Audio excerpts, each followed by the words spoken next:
I think that just as we're living in a nuclear age, we have grown so tremendously in scientific knowledge, it doesn't seem too much to say that men can begin to awaken to the fact that they haven't grown enough spiritually and haven't recognized their spiritual capacities.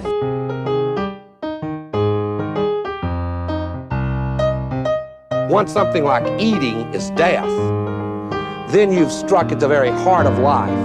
The enemy of the older radical theories may have been the ruling class, but today the stakes of whether we will reform ourselves into a new kind of human being, a new kind of society, whether we will find selves worth being, the stakes of it are simply life itself.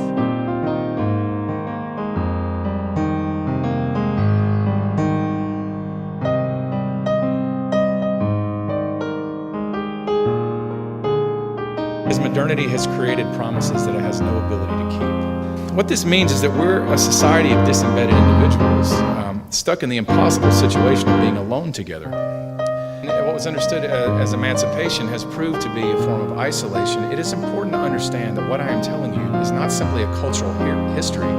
It's a description of the story that shapes every single person that you know. This is why there is a rise in mental illness. It's absolutely concurrent with the disembedding of the individual, because individuals can't constitute themselves by the very nature of the case. Subjectivity cannot sustain its own weight. We need others to tell us. But we've been given an ethical mandate by the Enlightenment that tells us that that's immoral, that nobody should constrain us. Okay, well, welcome back, Chris. This is Chris Cutrone of the Platypus Affiliated Society and author of The Death of the Millennial Left, published by Sublation. And it's now actually out in audio, so we'll put a link to where you can get that in the show notes. And we wanted Chris on to talk about his book and also to ask him a few other pertinent questions. And so I don't know, Chris, do you want to say anything about yourself, to introduce yourself again, if this is the first time people are hearing from you? Like, you want to say anything? Sure. Well, I'm an academic, but I also have an outside academic kind of life on the left. So, as an academic, I teach at the School of the Art Institute of Chicago, where I teach critical theory from the Frankfurt School, Adorno, Benjamin, and others. Also basic courses on Marx and Freud. And then as part of my teaching, at a certain point, 17 years ago, actually, going all the way back to 2006, my students asked me to provide extracurricular instruction on what they had been learning in my classes, but in terms of the political meaning of what we had looked at academically. And so that was, to make a long story short, the beginning of Platypus Affiliated Society. And the book that I published this summer is a collection of my writings for Platypus since then, since 2006, all the way up through last year, 2022, that address contemporary political issues. So it's a kind of a chronicle of the history of the millennial left, because I was there with my students who were millennials at the beginning of their sojourn through the left. Yeah. And so how would you characterize like the millennial left and the journey that they went on? Well, it's through various phases and through various kind of issues, we might say. There are different moments, and the book, The Death of the Millennial Left, kind of goes through thematically the different moments. It doesn't work through them chronologically, but rather thematically. So the first thing that politicized the millennials was the war on terror after 9/11. So the US invasion and occupation of Afghanistan first, and then Iraq secondly. And the broader kind of war on terror, that was the politicizing moment for them under the George W. Bush administration. It entered into a new phase with the financial crash in 2008. And the election of Barack Obama, which proved to be a disappointment to them. And so there was a protest under Obama in the context of the Great Recession, Occupy Wall Street. That was the second major kind of politicizing moment for the millennial generation. And then finally, the third major politicizing moment for them came after Obama, at the end of the Obama term, when Bernie Sanders ran for the nomination of the Democratic Party for president in 2016, but Donald Trump was elected instead. And so then the Trump moment was a major politicizing moment for them. The later Obama years also saw the rise of Black Lives Matter. So after the murder of Trayvon Martin, a new movement came about. Also around that time, Me Too started. So in the later years of Obama, the second term of Obama, there was a kind of renaissance of identity politics before the Bernie campaign came along. And so I don't address really Me Too. I might make some passing reference to it, but I don't address it as a theme. But I do address Black Lives Matter, or at least the roots for it, in the book. So in the book, I deal with the Great Recession, with the Trump election, which I understand the Sanders candidacy in tandem with that moment. So a kind of crisis in the Republican Party and a crisis in the Democratic Party with these outsider candidates in 2016. And then into the post-Trump Biden era of 2021, 2022, especially the Ukraine war as a kind of major issue that comes after the war on terror, but has some echoes of it, and that is proving to be a major issue now looking forward to next year's election. So it's something that divides the Republican Party now, the Ukraine war. It doesn't divide the Democratic Party, interestingly enough, but it does divide the Republican Party. And so, yeah, I'll just say this, another thing about my approach in the book, which is that I declared the millennial left dead in 2017, after the election of Trump and after their reaction to the election of Trump. Because I think that while the Bernie Sanders campaign did assimilate the millennial left back into the Democratic Party, what really cinched the deal was anti-Trumpism after Trump's election. And so basically a 10-year kind of cycle of the millennial left is what I consider to be the essence of that history, 2006 to 2017. And then there's the sort of afterlife of that. Okay. I mean, would you say then that they kind of became radicalized due to the war and the financial crisis, but then they like quickly lost it and died basically when confronted with this challenge, especially of Trump, but also like are you blaming Sanders a bit? Not that I would blame Bernie. I think that Bernie was pretty, straightforward about what he represented. I think the millennials had some illusions, which they had also had about Obama. Obama was also pretty straightforward in terms of what he represented, but he was kind of given a significance that he didn't really warrant as a reformer. And again, Bernie Sanders as a socialist candidate didn't represent the socialism that the millennial left originally was interested in.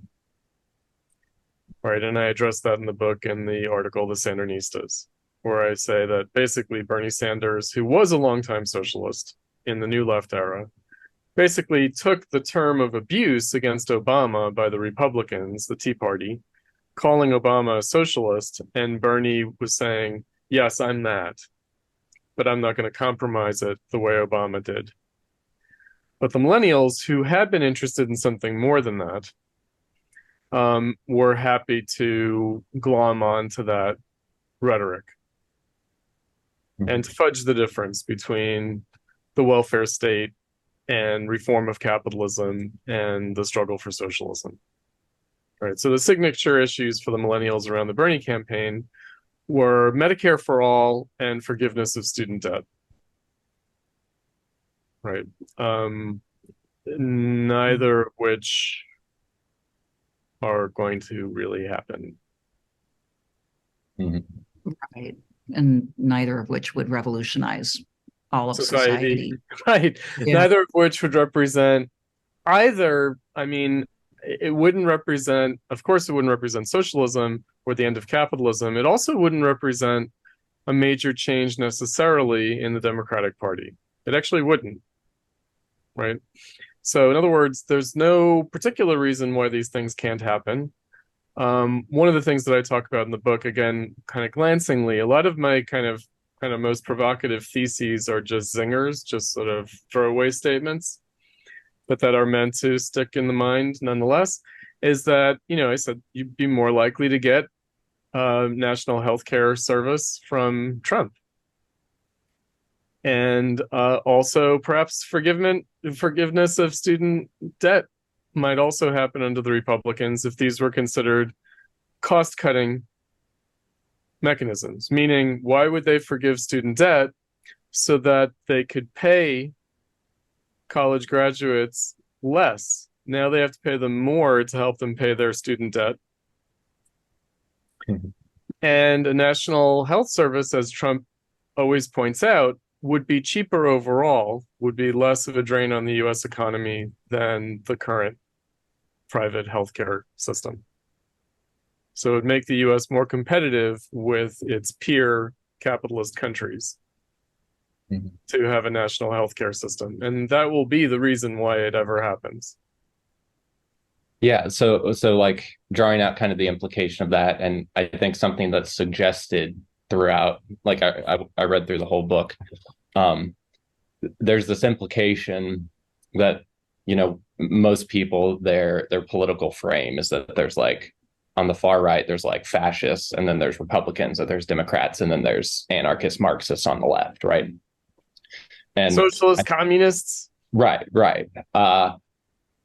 Whereas what you're suggesting, I think, is, and tell me if this is a fair interpretation, you're almost saying in terms of like what's politically real in America now, Trump is like the far left insofar as he's actually dealing with like the crisis of neoliberalism.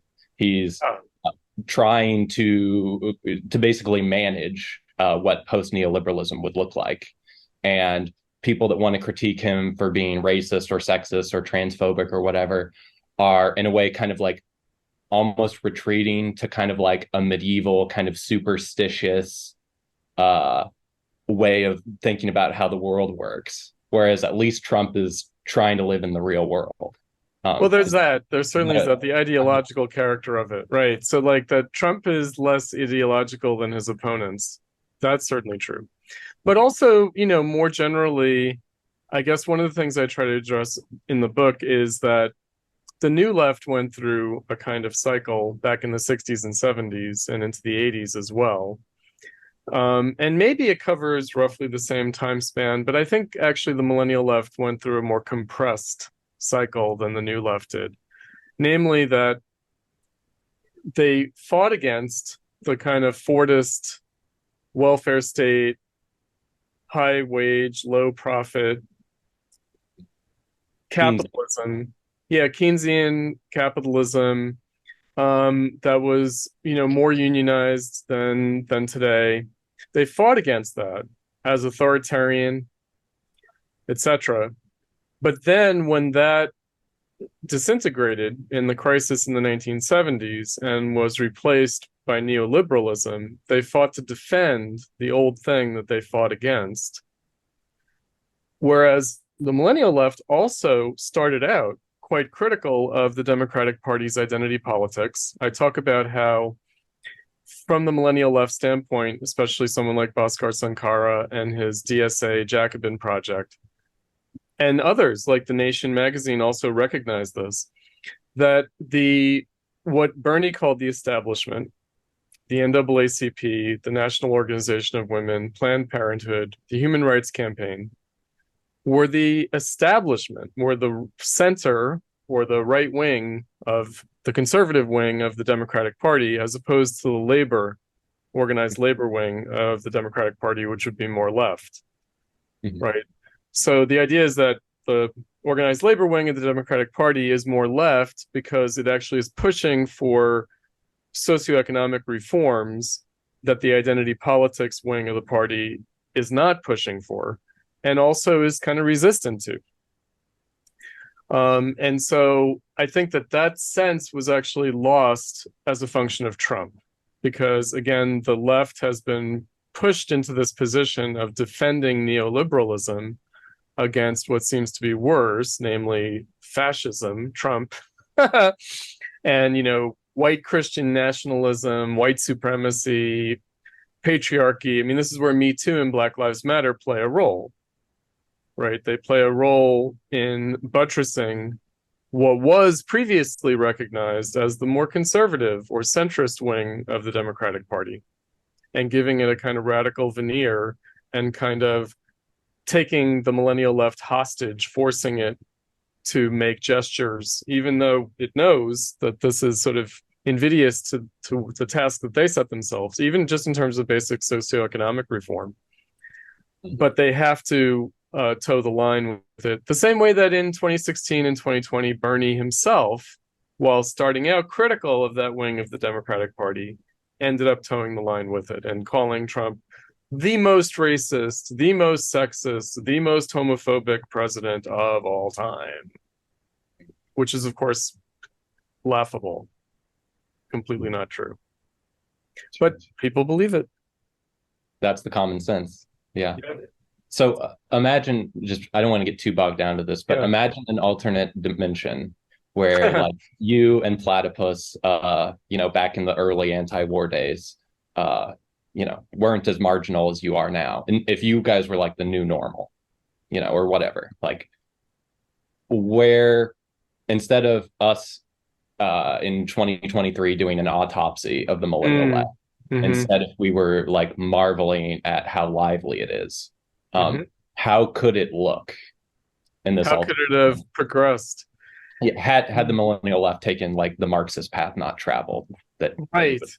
So one of the important moments early on in the history of the millennial left was the New Students for a Democratic Society, the new SDS, which just so happened, happily, coincidentally, to have had its founding convention in Chicago at the University of Chicago. So when I was living in Hyde Park. So it was right there, and I could go with some, platypus kids, and we could witness. And we saw the old New Left, 60s, 70s New Left veteran generation. They were the movement for a democratic society. Tell the millennials, very young people, college age people, don't follow us. Don't repeat what we did. We didn't get it right then. And if you repeat what we did then, you certainly won't get it right now, especially around racism, sexism, these kinds of issues. We didn't get it right back then, and now it would be completely inappropriate to try to do what we tried to do then, which was wrong back then. Instead, what you have is like Black nationalism and second wave feminism coming back. That's what Black Lives Matter and Me Too represents. Do you remember that there was a third wave feminism? Do you remember third wave feminism? The slut walks? Sex positive feminism? Do you remember that? Where did that all go? Where did that all go? Right? We're almost back to no sex is consensual. No sex is, well, don't you know? No sex is consensual. All heterosexual penetrative sex is rape. You don't know that? I've heard the argument. Yeah, no, it's very sad, I think. Well, before we move on, I keep thinking, gosh, what is like the core reason why recuperation happens? I mean, that's another word for what we're talking about, really, right? Like, is it because the millennials and before them, the boomers just started making too much money? Is it because work is hard to do and they don't want to do it? Or, what is really at the core of it, do you think? I mean, obviously it's complicated, and they went through a convoluted process to end up where they are now. So I actually am sympathetic. I kind of feel for them. They went through a lot. I feel like my generation, we went through a lot too. But they went through really, I think, more traumatic things. When I think of the millennial generation as the generation that served in the war on terror, that went to Afghanistan and Iraq and came back with all the PTSD, that's a trauma that my generation did not experience. Even more recently, like the COVID pandemic was traumatic for me. And I think it was more traumatic for younger people, actually, than it was for me. It was very traumatic for me, but I think it was more traumatic for them. Similarly, the Great Recession. I came of age, I was an adult in the 1990s. I was foolish not to get a good paying job in the corporate private sector, but to pursue an academic career in the nonprofit sector. So I was foolish enough to have chosen what my old mentor Adolf Reed called the life of genteel poverty, right? But the Great Recession really did rob a whole generation of opportunity to support themselves. They had to move back in with their parents. I mean, that is a real trauma. In Japan, something happened in the 90s and early zeros before the financial crisis. It's called the lost generation, because Japan went through an economic slump ahead of the Great Recession. And that whole generation of young people is called the lost generation, people who didn't marry, who didn't have children, who never found stable employment. A large cohort of the millennial left is like that. So yes, the ones who are successful now are getting married, moving to the suburbs, having children, are successful in the corporate world or in the NGO world. Less so in academia. Academia is still a very harsh kind of place for a career.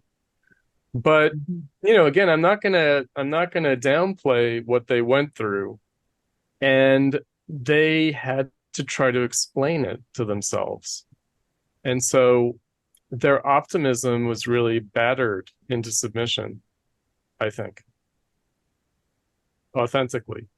Right? They were forced to give up on their ambitions. That's my sympathetic understanding of it. Right? So it's complicated. And then ready at hand was the new left ideology that it's white supremacy and the patriarchy.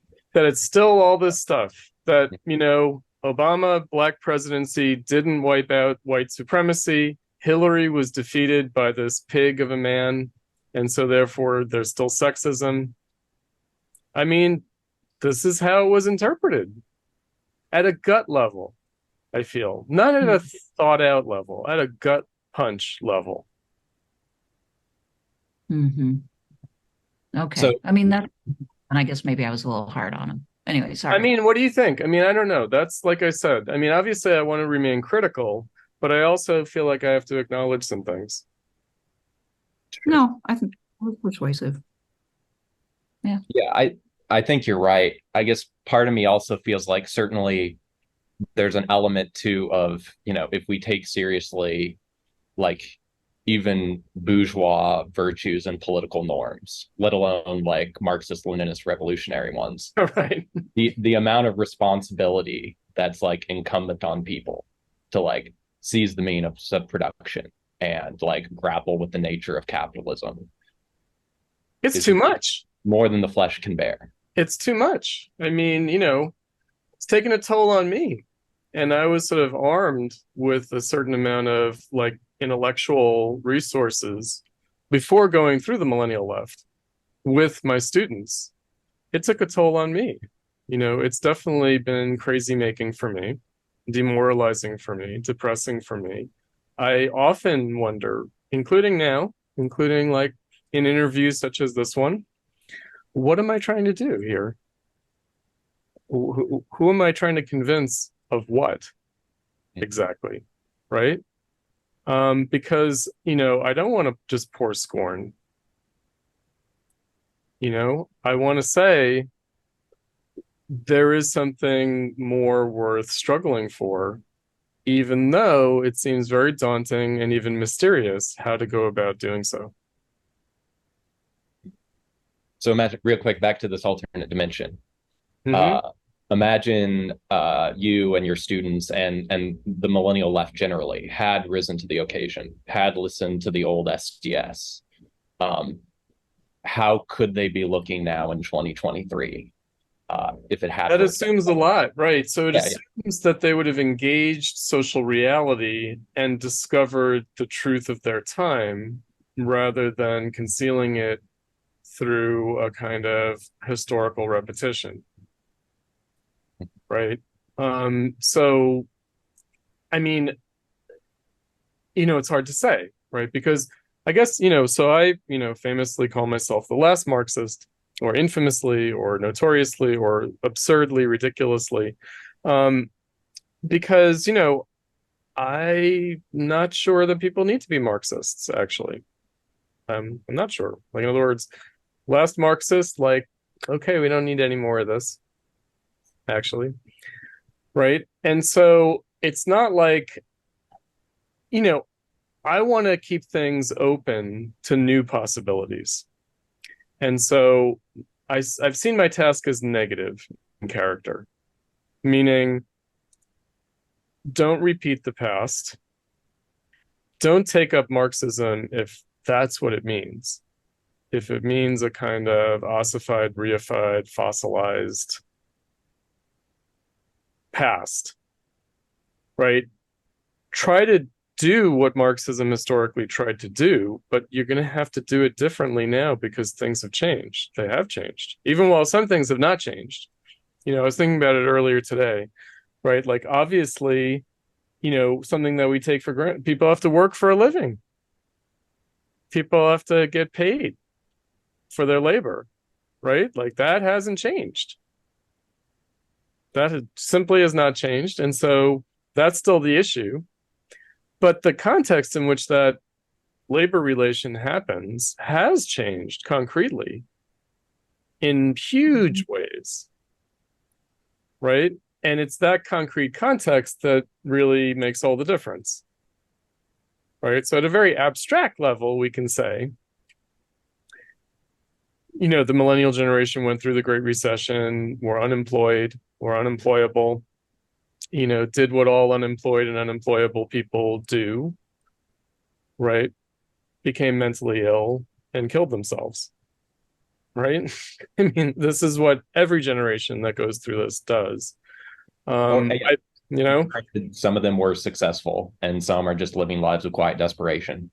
Right. No, for sure. No, of course, I'm exaggerating, but the 70s, my parents went through the 70s. The 70s were rough.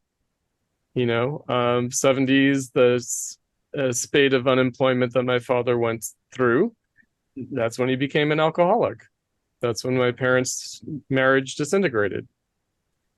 They recovered from it, although it took a long time for them to recover from it. They really only recovered from it divorced, separately, individually, when I went to college much later. And then they did get their lives together. But meanwhile, it impacted me. It impacted our family.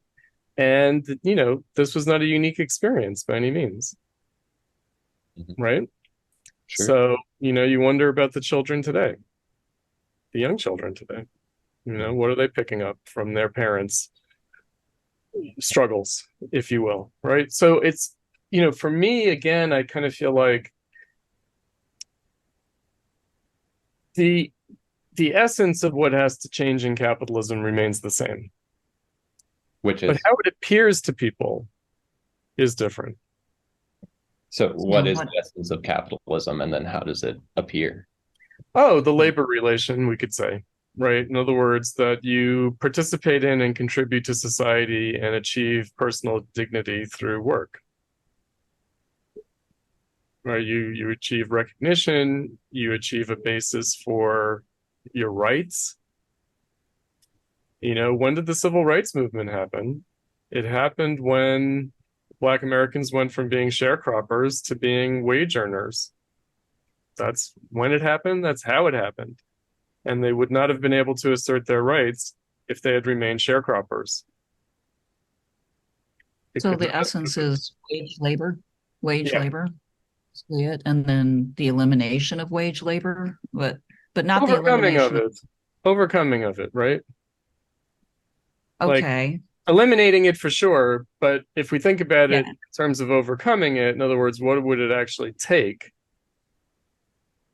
to allow for a new way of participating in and contributing to society to emerge out of the society as it exists now, especially because, more and more of the Earth's population is being drawn into wage labor. It's not like the wage labor force at a global level is diminishing. It isn't. It's growing, right? The Right. remaining peasants are becoming wage laborers, right? Women are So- entering the workforce in countries where they were not in the workforce for a long time. So it wouldn't be so much the end of the idea that labor gives you meaning and purpose and it's good, right? It would It might. I mean, we don't know, right? What's the Marx phrase? Work will go from life's prime need to life's prime want, meaning we would work because we want to, not because we need to. Right. Yeah, and that might change its character entirely. And certainly Marx thought so, right? In other words, maybe it wouldn't be work or labor in the way that we think of it. Okay. Right? Yeah. Still be doing stuff, but and again, I feel like people want to jump to that elimination of wage labor, especially insofar as, it may be another part of this that we should talk about is the millennial left as middle class. It was really middle class, and that's fine, and I don't want to stigmatize them as such.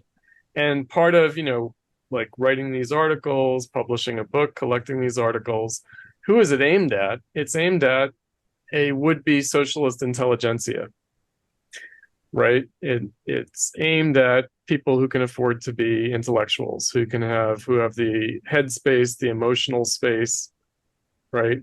The mental, intellectual space to consider ideas. Now, that's not to say working class people don't have that too. They do. But again, as intellectuals, right? And generally people who are middle class can afford more of that, can do more of that, can entertain more of that.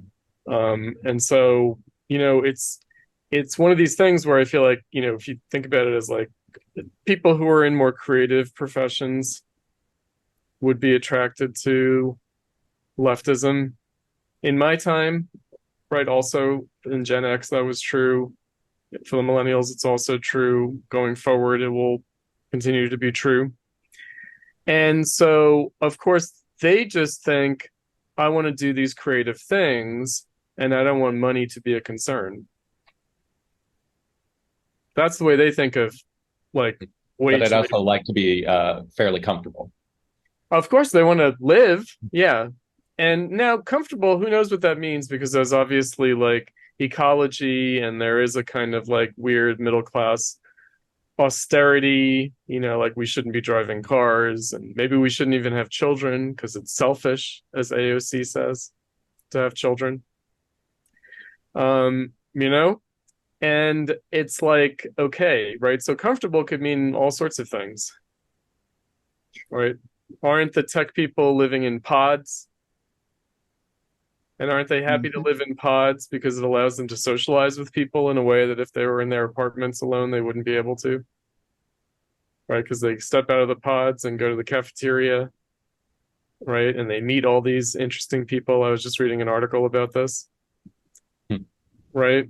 And so what a comfortable life means is clearly open, right? It doesn't necessarily mean high wages. It means, basic things, food, shelter, clothing, that can take a variety of forms. Transportation, that can take a variety of forms. and there is a strong, like, self-loathing middle class attitude that rejects the lifestyle of the parents, rejects consumerism, rejects everything that represents that, the things that are expensive, cars, houses, right? Yeah. And so, cheap, we don't want plastic Tupperware. We want, glass Pyrex with bamboo lids, and which can be more expensive, but is, I don't know, lasts longer or something, or so it's a strange, again, the wage labor relation, which I think is still with us and still going to be with us. But again, there are people whose class status can make them lose sight of that, right? Who can imagine that maybe, at least in the United States, or maybe in some European countries, or maybe in Japan, that they can, like, jump to some kind of, like, different way of living. Yeah. And then, what that leaves aside is, the billions of people who are going to be doing wage labor in the world. Right. So, it's a funny, and also the United States. I mean, obviously the United States, I guess, I live in Chicago, in the state of Illinois. You guys are in Kansas, no? And Kansas is in Missouri. So are those red states or blue states? I'm definitely in red territory. In a red state? Missouri is kind of purplish or something? I mean, I think it's like everywhere else. The cities are blue relatively. You're right. But the state itself, in terms of dealing with, like, state law, state government, red. I mean, have you guys experienced the outlawing of abortion? Not yet in Kansas. Is it outlawed in Missouri? No. I don't know. Not yet. And so I'm always aware of the fact that I'm living in this funny bubble that isn't necessarily where everyone else is living. And, the people living in red states can feel under siege by the Republicans and by crazy conservatives, right? In a way that I feel besieged by the so-called progressive liberal Democrats and wokeness and everything else. So it's different. And I think that, again, from this kind of environment, especially, it can look like, why should anyone have a car? Right? Why should anyone have guns?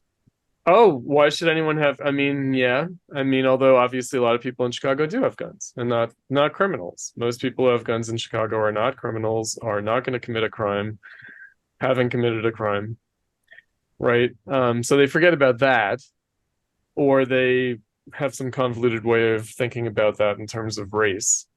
All right, so, like, white people with guns is a problem, but maybe black and brown people with guns is less of a problem. But not on my street. Right.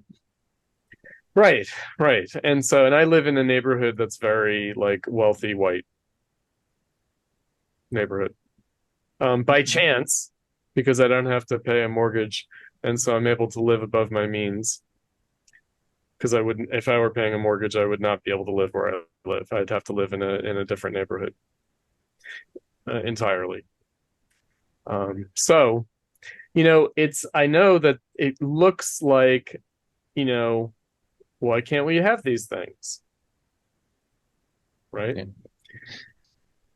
Yeah. And so we have kind of two theses that we're trying to explore in this season of the podcast. And one of them is we're wanting to talk to people about the prospect of not neo-feudalism or techno-feudalism per se, but the possibility that what you've been calling for like a decade or two now, post-neoliberalism, like whatever the coming mutation of capitalism will be.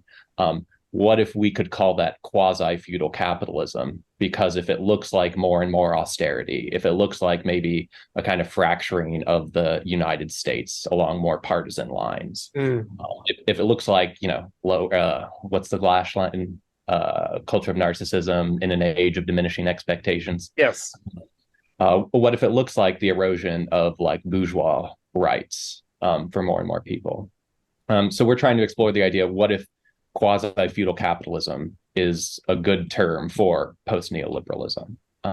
And we interviewed Douglas Lane about it. He said, well, that's a compelling way to maybe describe how it feels.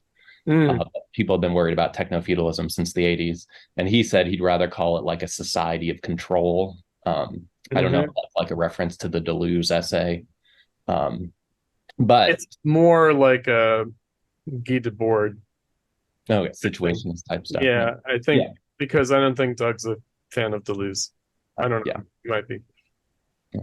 Maybe he still is, But I guess so what do you say?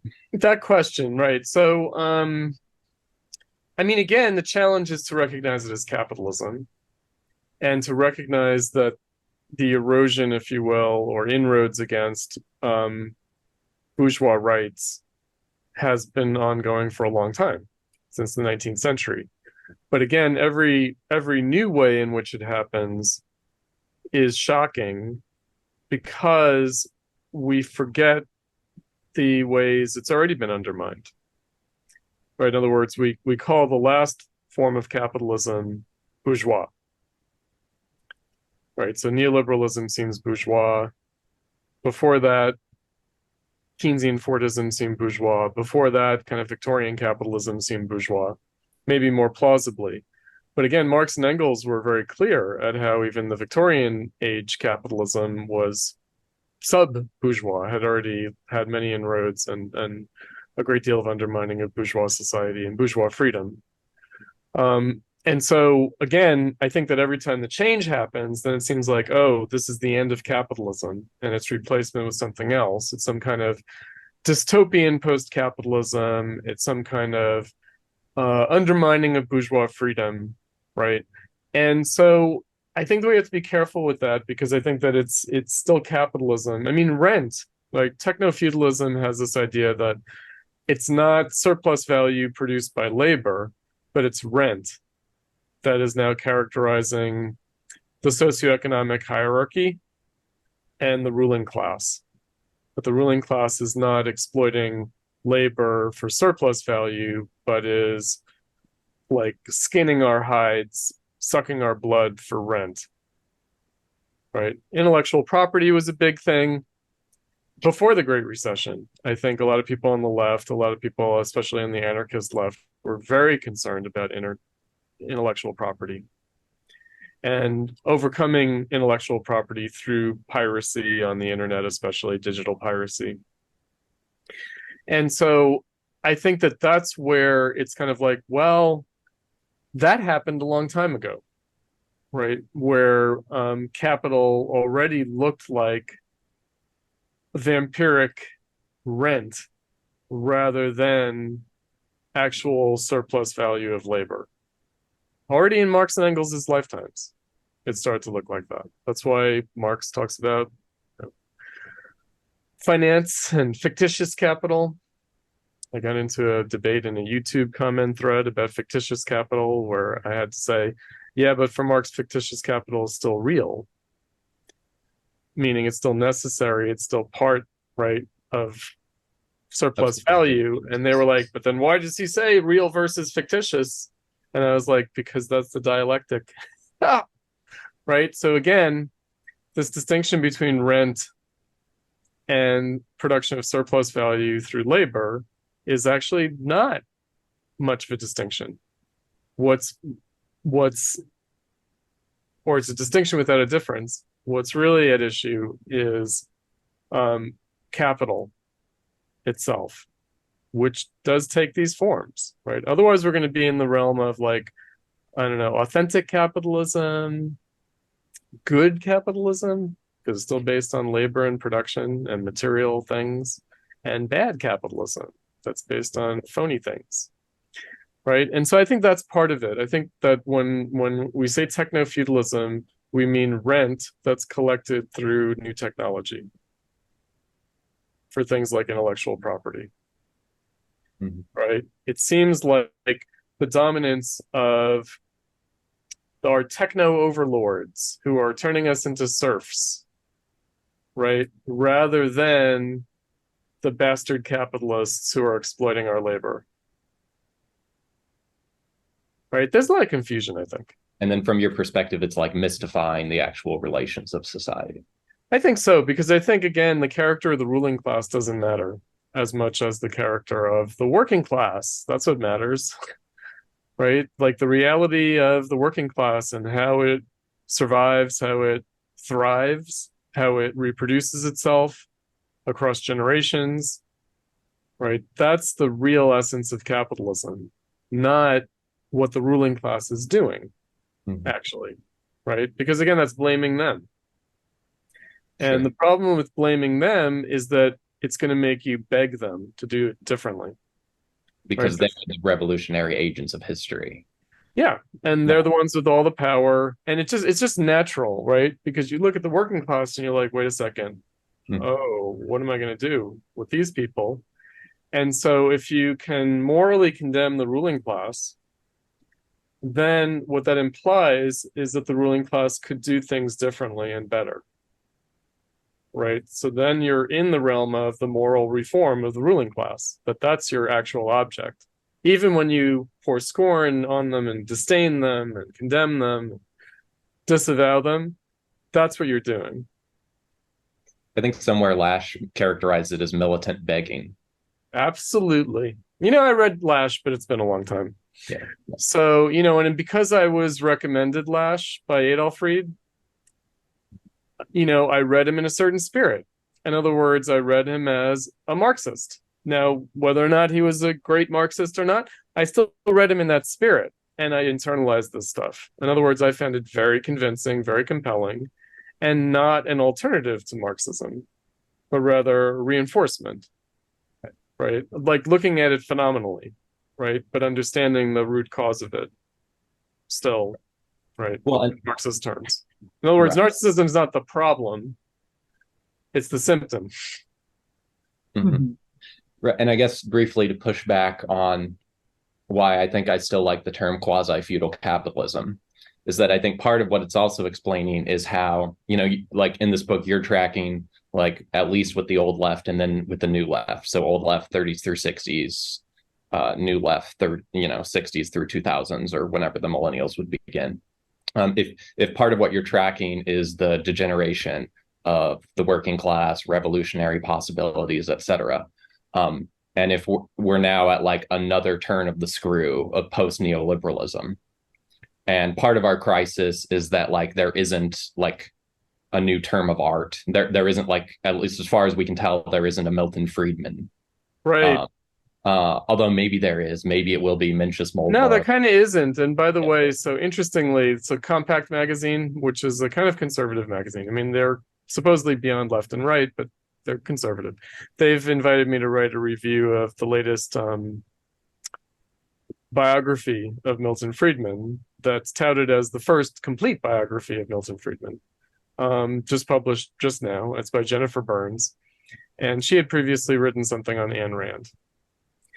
And, you know, it's just one of these things where, of course, one of the famous phrases, I mean, he's got many, of Milton Friedman, is that when there's a crisis, people reach for the ideas that are lying around. And that they had the advantage of being those ideas that had been lying around, seemingly irrelevant, but just waiting for an opportunity, right, in the 70s.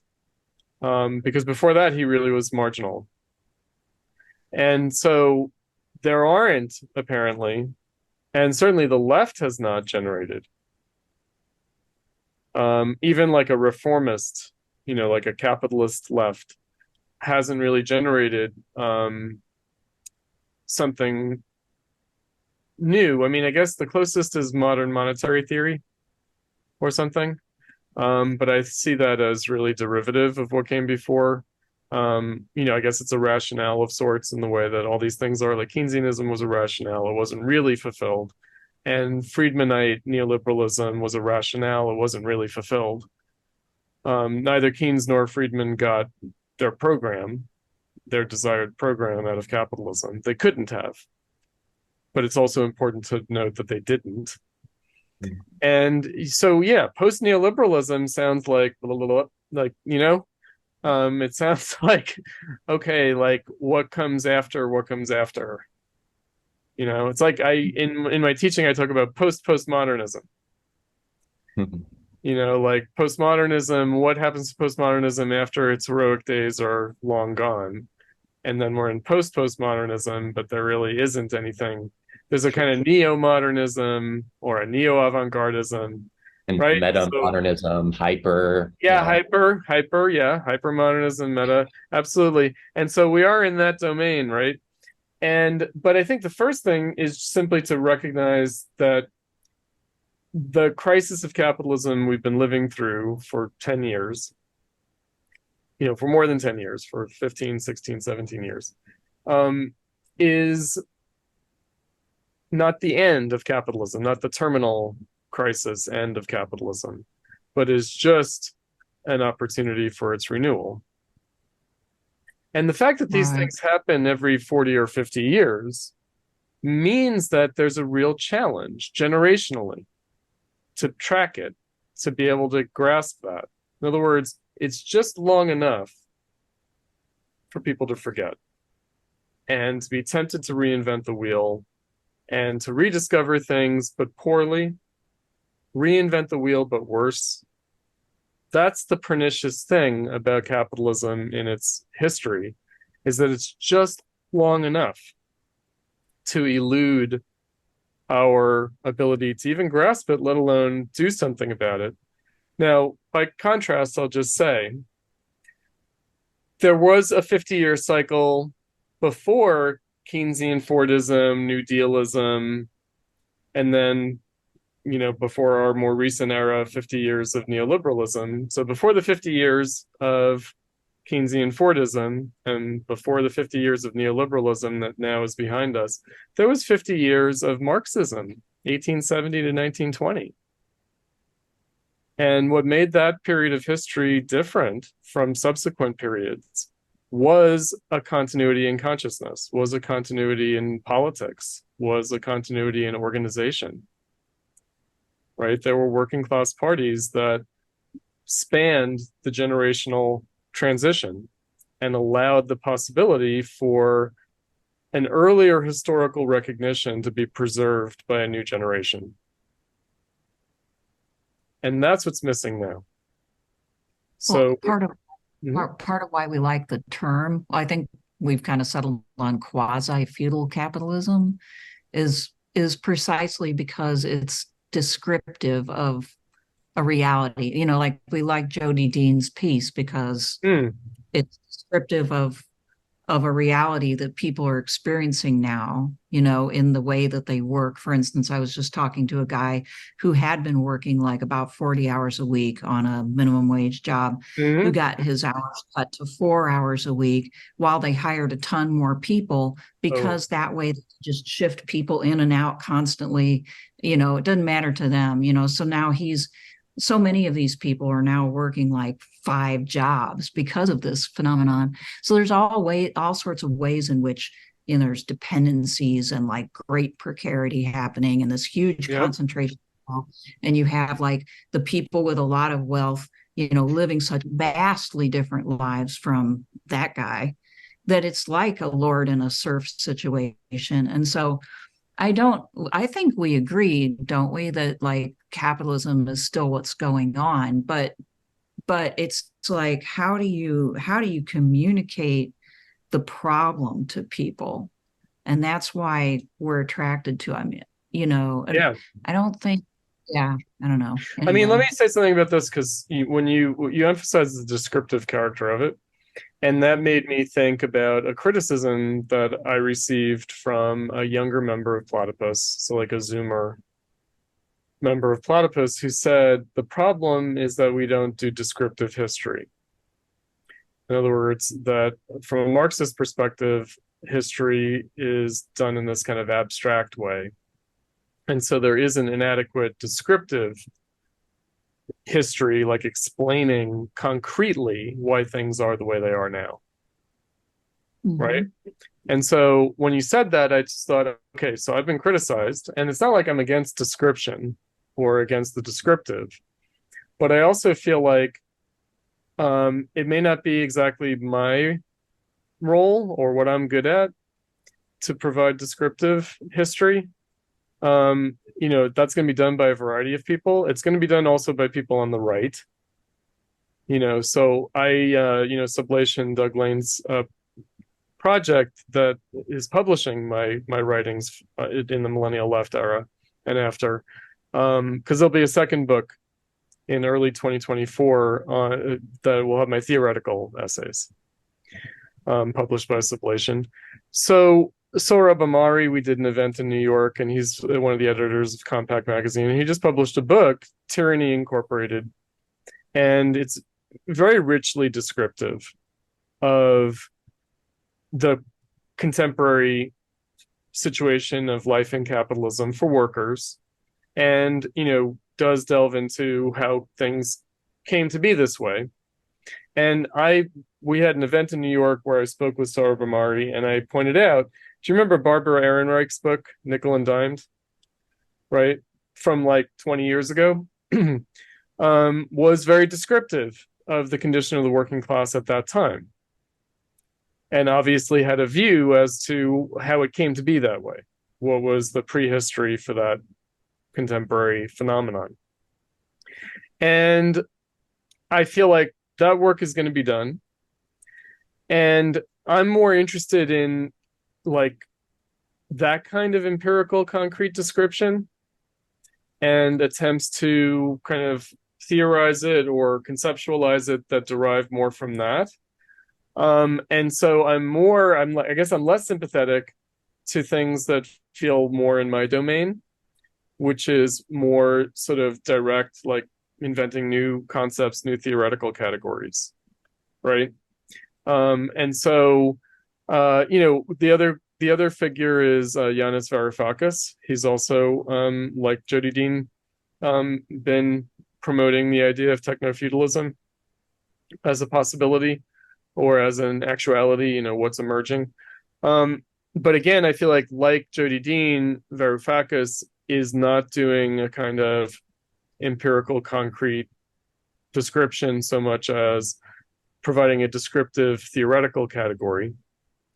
Because again, with someone like Ehrenreich, there's her conceptual framework, but you read the book and then there might be some tension there between what she's describing empirically, concretely, and how she's grasping it more theoretically in the way that I found in Sohrab Ahmari's book, Tyranny Incorporated, that his way of conceptualizing it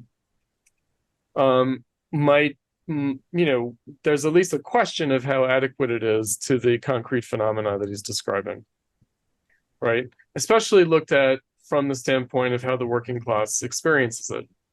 So when you say, that one has to work multiple jobs in a casualized way without a proper employer-employee relationship, and you describe that as feudalism, I feel like it's not even, right? Because feudalism, the serf, there is an obligation of the lord to the serf, just as there's an obligation of the serf to the lord. And, I guess I'm also steeped in long intellectual history and romanticism, and that in the bourgeois era and early capitalism, in the early 1800s, that there was actually a kind of rich nostalgia for pre-bourgeois life, right? In other words, a nostalgia for the condition of the serf rather than the condition of the wage laborer. Right? And because it was like a meaningful relationship between the lord and the serf in a way that seemed to be lacking between the employer and the employee in capitalism, right? Or even a nostalgia for guildcraft, master and journeyman kind of labor, artisanal labor, right? Bourgeois labor before the Industrial Revolution, but also medieval labor. I'll say this provocatively. You ready for a provocation? The 1619 Project, the Sure. 400 years of slavery. I feel like beneath that, castigation and condemnation of the United States for slavery that has never ended because white supremacy continues is actually not just a lament, but also a desire, meaning Black Lives Matter, right? Which implies Black life doesn't matter. Well, in slavery, Black life did matter, right? It mattered as property in a way that's not even true today. So this like moral outrage at the legacy of slavery, also beneath it unconsciously, might be we meant something more when we were slaves than we do now, when we are not even useful as workers in the economy. Yeah, so it's a kind of nostalgia for slavery, right? It's like, well, we had our culture under slavery of resistance, and we still had our family and our religion. And whereas now in capitalism, it's like total nihilism. Yeah, it's like a nostalgia for slavery. Because put another way, I think you're suggesting, well, maybe it's nostalgia. Also, maybe it's horror at the recognition that, in a way, at a certain level, yes, most people are worse off than slaves. Yes, because exactly. Yeah, exactly. I mean, I myself, of course, and people will say, well, it's convenient for you, Chris Cutrone, as a white person, but I myself feel like, I'd rather be a slave than a disposable worker, because at least I'd be taken care of in a way that now I'm just free to die on my own and no one would even care.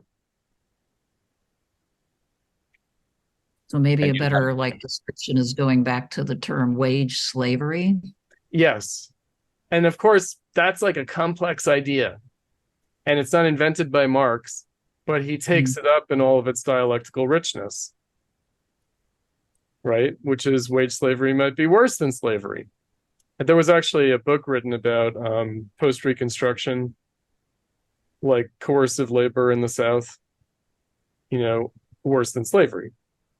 Meaning, when they worked people to death on chain gangs, prison labor. I think it's been recalled in terms of the 13th Amendment, right, that slavery is abolished except penal labor, right? So because it says in the Constitution, slavery is abolished except,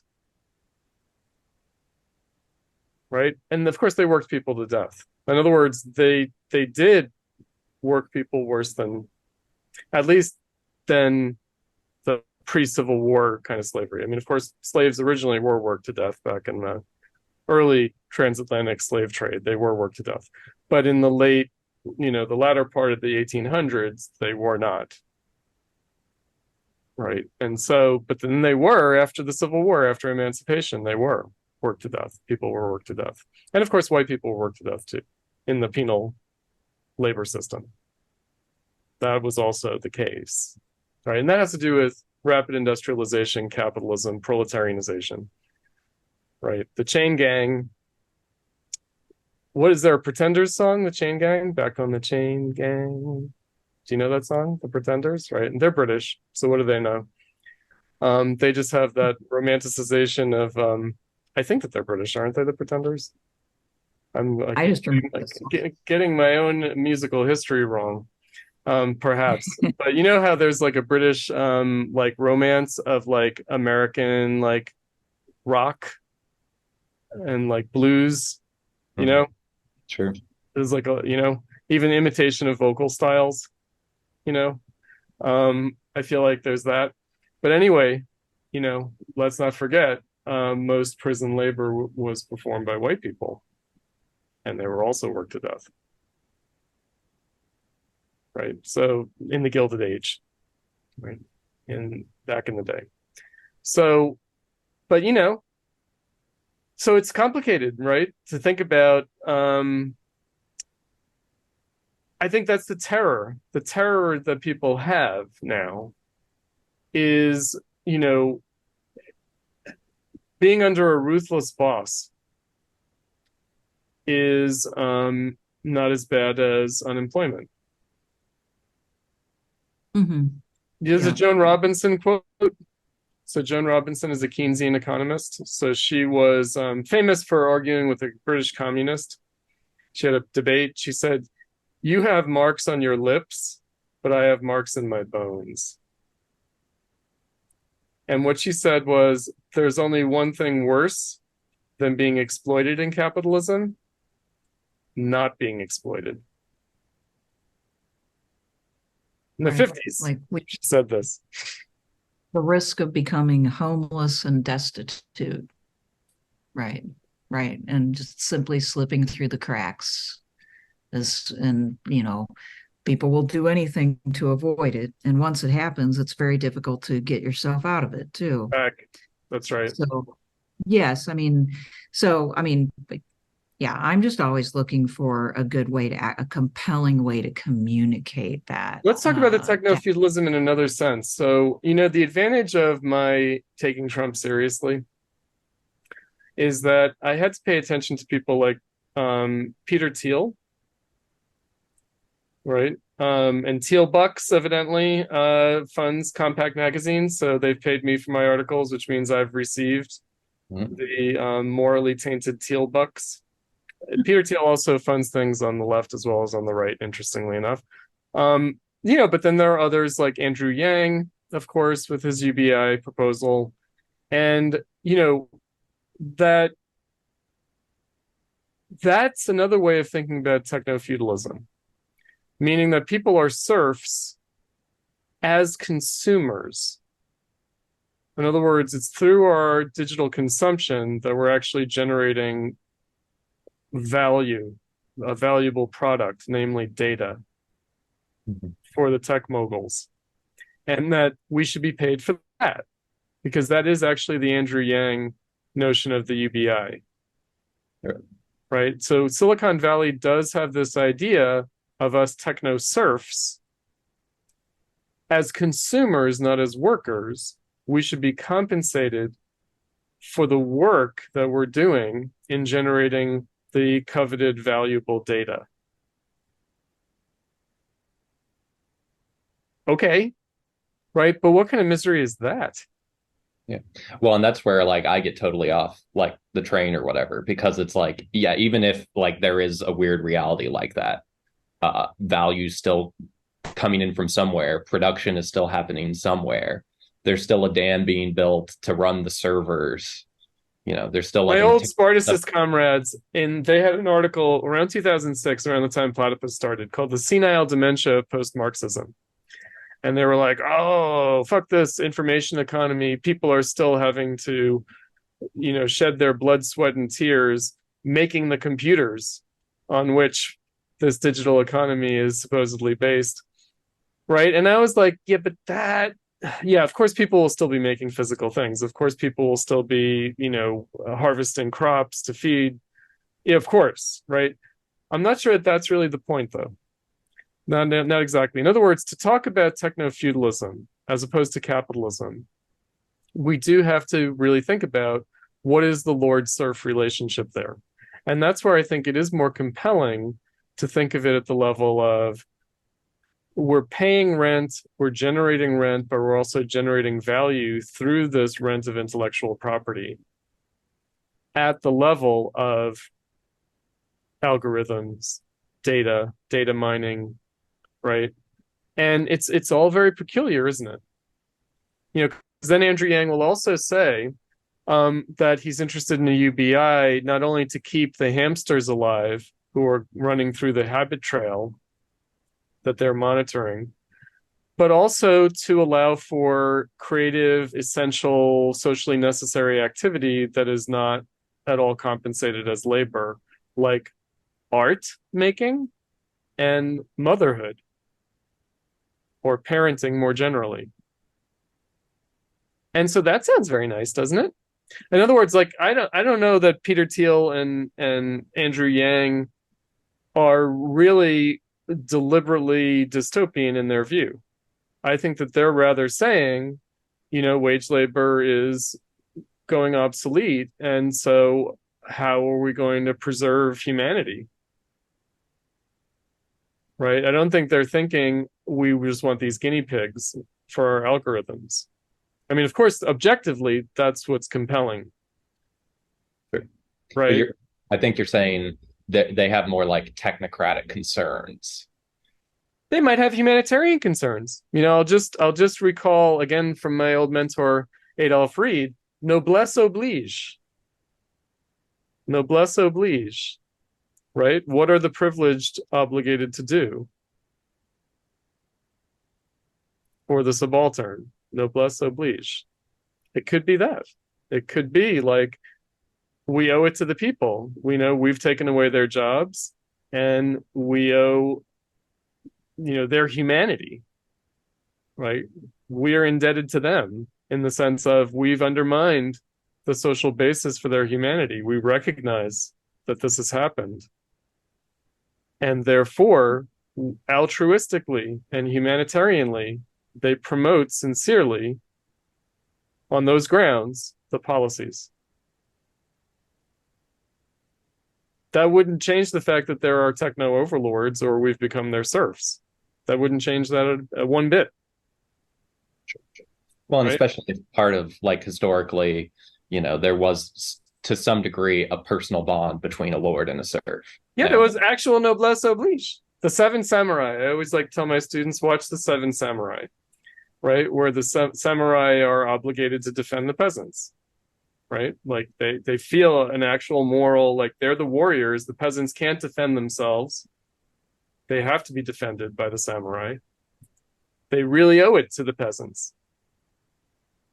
Right? Yeah, I mean, and I'm sure it varied from place to place and time to time how seriously people took that, but there was like a moral norm or sort of an ethical and a norm Christian idea, I think, very much. Like, in other words, there was Nietzsche talks about this, that the real revolution in morality was when the warrior caste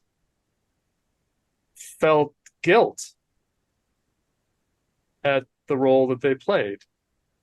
Felt an authentic sense of guilt. I always also like to tell my students, in the Middle Ages, the peasants were not Christian, particularly. They were syncretic. They were doing whatever paganism, because paganism means peasant. That's what paganism means. It means the religion of the peasants. So who were the Christians? The priests and the lords. Those are the only Christians. And why the hell were the lords Christian? Well, because they recognized, you know what? Might makes right may not be the highest spiritual value. Right? In other words, they were, in a sense, authentically Christian in a way that the peasants could never be. Because they're the ones who were strong enough to turn the cheek, to love their enemy. Peasants are not in a position to love their enemy or turn the other cheek. Right? They can't afford it. They can't afford it, right? And so, I agree with Nietzsche. It's also just simply true. Like, who were the real Christians, right? Who actually followed the gospel, who struggled at a spiritual level to hear the word of Christ as redemption? The people who needed to. The warrior caste, the nobility. They're the ones who had a crisis of conscience, a real conversion, So is there a possible parallel here, connecting this with how you were talking about Yang and Thiel and whoever else? Absolutely. I feel like they, in the Great Recession, were like, holy shit, what have we done to the human race? And this is them trying to do penance reparation. Well, the alternative would be to just shut them down. Like, we need them. We do. I mean, obviously, transcending capitalism is going to be based on a technical potential that is only very distortedly expressed by these kinds of things, right? That enslave us now, right? It's not like, okay, let's just nuke Silicon Valley and chuck our iPhones. Mm-hmm. We might need our iPhones to monitor our hearts. Those of us getting older who have to see whether we're suffering from atrial fibrillation, we need our smart devices handy to warn our doctors that we're in danger of having a stroke. I'm that age group now. Those ads on Fox News are for me. So there's no going back.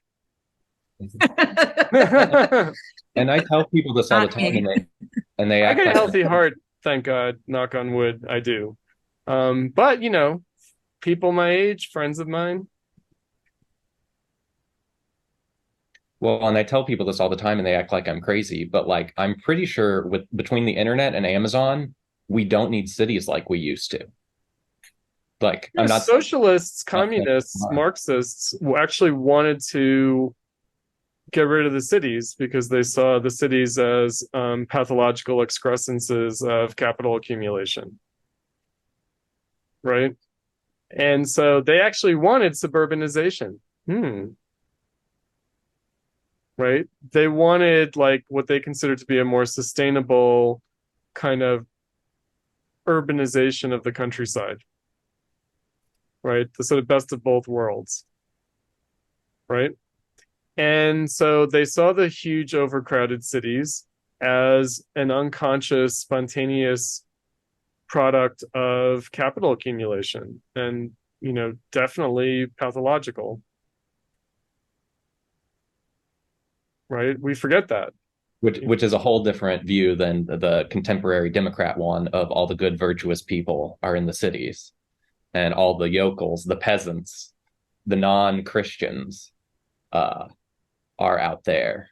There's a self-conscious policy now of urbanization, right? Both for political reasons, but also for ecological reasons, right? Because you want to minimize the carbon footprint. You want to minimize the amount of space that is paved over. So you do want the suburbs to collapse into the cities. I don't think that's going to happen. I think the cities are going to go through what they went through in the 70s and 80s. I think the cities are going to be gutted. Gutted, and then in a few cycles of capital be reunified. Right. So, although I guess what's the plan that they're talking about? Trump has a plan of making pilot new cities, like 25 new cities from scratch. Yeah. Red cities, but Republican, not red communist, but red Republican cities. And oh my gosh, Cilia or something, right? Like something like that. And I'd move there. I mean, because Chicago is pretty decrepit. And then there's this other thing I was watching, which is the case for colonialism. And the guy's name is totally escaping me now, but I saw him because Douglas Murray, one of these right-wing people, like gay British, now American right-wing person, uncanceled history, the case for colonialism. And he means it, the guy who wrote it means it very sincerely, meaning he thinks that the metropolitan countries should establish model cities in the third world and develop the third world by establishing colonies, model cities in Africa, Latin America, Asia, right? So again, there is a kind of a strange, like utopian, dystopian reurbanization imperative that's coming from both the left and the right in terms of the capitalist left and the capitalist right. And that is, you'd be hard pressed to say that it's not progressive in terms of capitalism, right? Because it is about keeping pace. It is about producing the infrastructure that would be adequate to what people need now and what it takes to keep capitalism going now. Because those are the same things. Right. And then from a more left-wing side of things, if they're sharing appropriate technologies, if the carbon footprint of this is lower, if pollution is lower. The new cities would be greener than the old cities can be. Absolutely. Of course they will. Now, this is, to the image of techno-feudalism, it's complicated, right? I guess I'm making the pitch that it's still going to be bourgeois society. Yeah. Right? It's still going to be capitalism. Again, nobody thinks techno-feudalism, meaning we're going to be thrown back onto the land or something. Sure, and just working with hose for 60 hours a day. No, nobody thinks that, right? So it's the character of the ruling class and their relationship to the working class. Right. It would be a serfdom that is unlike anything historically. And that might already exist. I mean, the other thing about these like fantasies that people have about the future I mean, at a descriptive level, to go back, Laurie, to what you were bringing up, like to grasp the present and its trend, its movement into the future, actually probably is already post festum. It's probably already ex post facto. It's probably really a description of the past already. It looks like a description of the future, but it might already be a description of the past. And that's why, you know, when you think, okay, what's going to come after neoliberalism? Well, maybe we're conceiving it as an ex post facto description of what neoliberalism was. Right? Especially most people think of neoliberalism not coming out of the 70s, but coming out of the 90s. Like post-Soviet, Clinton era, that's what people think of as neoliberalism. And for me, that's already rather late. In other words, that's like the final achievement of it, but as it was built up in preceding decades, and then the 2000s is the crisis of it. Right? So again, in 2023, we might be thinking about things in new terms that might actually describe what's already the case, maybe what already started to emerge in the 2000s. Mm-hmm. Right? Our consciousness is lagging. I would hold out that at least consideration. Right? Yeah, and the classic Hegel quote is about the Ala Minerva flying at dusk, right? And this dissonance of if we think it's dawn, but it's actually dusk. Yeah. So let's switch gears just a little bit. I typed out in your most recent interview with Douglas Lane, the one called "What Was the Concept of the Left?" You tossed off this thing and it wasn't pursued. So I kind of want to go back to it, and because I think this is in a way kind of like outside of the question of like what is capitalism from like a Marxist standpoint. I think for me and Laurie both, our two main questions are, you know, what's the nature of capital, all that, and then the other one, what would neo-Marxism or post-Marxism look like? So real quick here, I've typed out what you said, and we'll here we go. You said I'm actually open to post-Marxism. I just think that it would have to be authentic, legit, not spurious post-Marxism. In other words, actually goes beyond Marxism rather than skirting Marxism or avoiding it. And that's what I've seen in the last 100 years. All attempts at post-Marxism have actually been an avoidance of it. And so, again, I'm not sure that Marxism is adequate today to express the possibility beyond our historical moment, beyond capitalism, or in whatever you want to call it. So could we just stop there for a second? Could you distinguish between Marxism and post-Marxism and their different like horizons beyond our historical moment or beyond capitalism? Okay, so it is a little complicated in the sense that I want to keep two things in mind at the same time that might seem to contradict each other. Okay. One would be, so Marxism is historical for me. It's in the past. Because I don't think of Marxism as 1870s through 1920s. 1920s, yeah, like that period. And so I don't think of Marxism as like a method, right? Either theoretically or practically. It's not like a kind of a way of thinking, a theoretical method for analyzing or describing, or even a method of critique necessarily. I mean, it comes closest to that, but that's a kind of a chunky kind of idea, critique. Nor is it a kind of transhistorical practice. It's not like there are Marxist principles at the level of practical politics. There aren't, right? There's a kind of a general strategy that was tied to that historical moment that may not apply.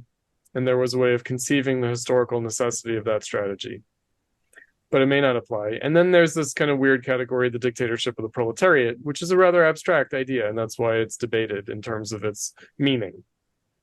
So there's that idea, there's that thought that we have to hold, which is that Marxism is past.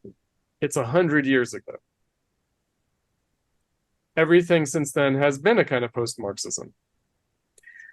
Now, the other thought, of course, is that even though that's past, in that past moment, it reaches beyond our present. Or it's a nonlinear conception of history. Meaning that even though it is past, it might see beyond now.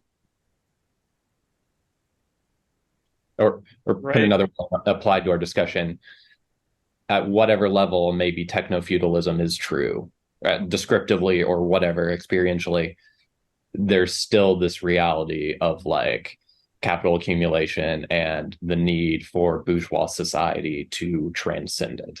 That's kind of more a little more concretely saying what you're saying. Yes, absolutely. I mean, if that's concrete. So, the need for bourgeois society to transcend it, meaning the need for labor to overcome itself. Right? Because I do think we're not going to do without some version of wage labor. I don't think that's going to disappear from the earth. Right? I think that we could have what my other teacher, Moishe Postone, called premature post-capitalism. We could have islands of premature post-capitalism. We could have UBI in Denmark. You know, we could have the transformation of populations of whole countries into techno serfs. But in the world, there's still going to be wage labor. Right? And I don't know, you mentioned this earlier, like, could the US divide to such an extent that you have, in a more realized form, islands of premature post-capitalism in these progressive Democrat cities, and then wage labor in the red Republican hinterland? That's already kind of the case. In other words, if you look at the NGO industrial complex, or you look at the information economy, or you look at the service economy, that is concentrated in the cities. And the traditional wage labor of metabolizing nature happens outside the cities. Right? So that's already within the United States. It's not just the metropolitan countries versus the developing world or third world, right? Or periphery, but it's also within. And I would say within Europe and within European countries, like certainly within the EU, there's Western Europe, there's Eastern Europe, but also within countries like France and Germany and Britain, right? Obviously, there's still wage labor, but there are still these kind of seemingly post-capitalist cities. Would the concept of bullshit jobs fit in there? Yes, absolutely. So the whole notion of bullshit jobs. Right. Making money while not doing a whole lot of useful work. Yeah. Right. Serving coffee to office workers. And the office workers are doing bullshit jobs that are paid more than the baristas at Starbucks are doing bullshit jobs that are paid less. Mm-hmm. But it's all kind of bullshit jobs, right? You know, and yet it raises the question of, well, how does the global economy actually depend on the city of London or the commodity exchange here in Chicago or Wall Street in New York or Silicon Valley coding creative labor in the Bay Area, right? Or in Seattle. I mean, I would say the world depends on that labor that is being done. That seems more intellectual labor, or seems more, you know, intellectual labor and the service labor that accompanies it. I mean, you know, so again, I would say, I wouldn't say we need a very concrete notion of wage labor making things, you know, but we encompass all that wage labor. And so that is that what you're saying, what a legit post-Marxism would look like? That it would be kind of the original core insights of Marxism and the revolutionary horizons, but applied to current or future circumstances. Right. In other words, in Marx's time, it's automation, industrial labor, machines in factories that point beyond the bourgeois social relation. Today, it's so-called intellectual property, intellectual labor, service economy, service labor that would appear to point beyond the bourgeois social relations, while also reinscribing them. Right? I mean, it does seem more obscure than living labor, dead labor in Marx's time. Marx, had a kind of a clear phenomenal form of this contradiction of a society based on wage labor, namely automation. And again, people think that we're still waiting for automation or something, robots. It's like, no, the robots have been with us for 200 years, actually. We just have more sophisticated. Be brought back to automation, though, in the sense that we have all the bullshit jobs and the need for like artificial jobs, because real jobs have all been, or not all, but like increasingly automated or like offshored. So but you still have to run an economy.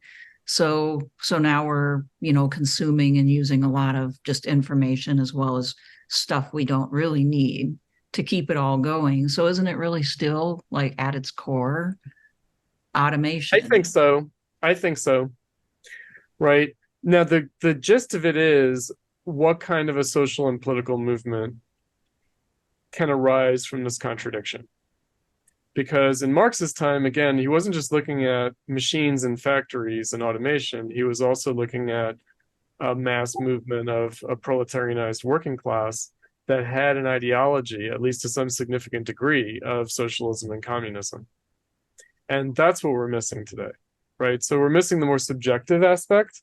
We have the objective aspect, but we're missing the subjective aspect. And that's where I feel like, okay, usually when people want post-Marxism, it's usually for subjective reasons. It's in subjective concerns that people want. They want a different kind of politics. Right. And so that's where, sorry, I'm going out of focus. Need to sort of get my webcam to put me back in focus. I don't know how to do that. Maybe it's a metaphor for the disorientation of it. Might very well be that we're getting vague. Or Nouvelle Vague, music? Nouvelle Vague, yeah, I like that stuff. So do you see what I mean, though? And so you could say that in Marx's time, there's like a tighter relationship at the level of manifest phenomena in terms of illustrating contradiction. Whereas now it's almost like we have to strain to make the contradiction evident, and then it's missing this component of a real movement of history, of a mass political movement that doesn't have to be like called into being by intellectuals, but is there. Right. And since we have more of a gap and we have like a new left ideology at hand to say, well, don't you experience sexism or racism in all of these ways in way more direct ways than, your boss is expropriating your surplus value. Right. No, exactly. I think so. There was an article that's not in this volume, but will be in the second volume, that I did publish in the Teal Bucks funded Compact magazine, The End of Millennial Marxism, where I said, well, you can call all these things capitalism. You can. Like, you can say, oh, patriarchy is due to capitalism, or racism is due to capitalism. That's fine. And you can actually make a very compelling analysis and case for that. You can go the Adolph Reed or Nancy Fraser route. And, I'm sympathetic. But I also feel like, well, yeah, so we just want to condemn everything as capitalism. That still doesn't tell us how we're going to actually politically overcome it. Well, this kind of gets into the zone of a question I wanted to ask about your why not Trump again? 2020. Yeah, right. I would kind of like to know if your stance is still the same on that. And secondly, can MAGA folks be turned? In other words, the way I see them is they're angry. They have reasons. I think we agree about that, right? Like, they're like real reasons why they're angry. And the person that they kind of put that anger on is Trump to move it forward. But they don't have like a strong notion of like what's wrong, right? And a lot of it seems to be emotion. Yeah. So like, it seemed like they could be turnable, and like, of course, the Democrats aren't going to do that. They don't see an opportunity there. But I mean, is this something that that a real left would see as an opportunity for turning this large group of people and educating them and making them have better goals. Right. So what I've seen, unfortunately, personally, at least to some limited degree, is the opposite phenomenon, which is that the Zoomers, people coming of age in the Trump era as opposed to in the Obama era of the war on terror and the Great Recession, people coming of age, young adults, college kids in the Trump years, starting out on the left and moving to the right. In other words, becoming disenchanted with the left and embracing the alt-right. And embracing rather radical, like even neo-fascist stuff, actually. So I personally know people who have taken that turn, which I find boring.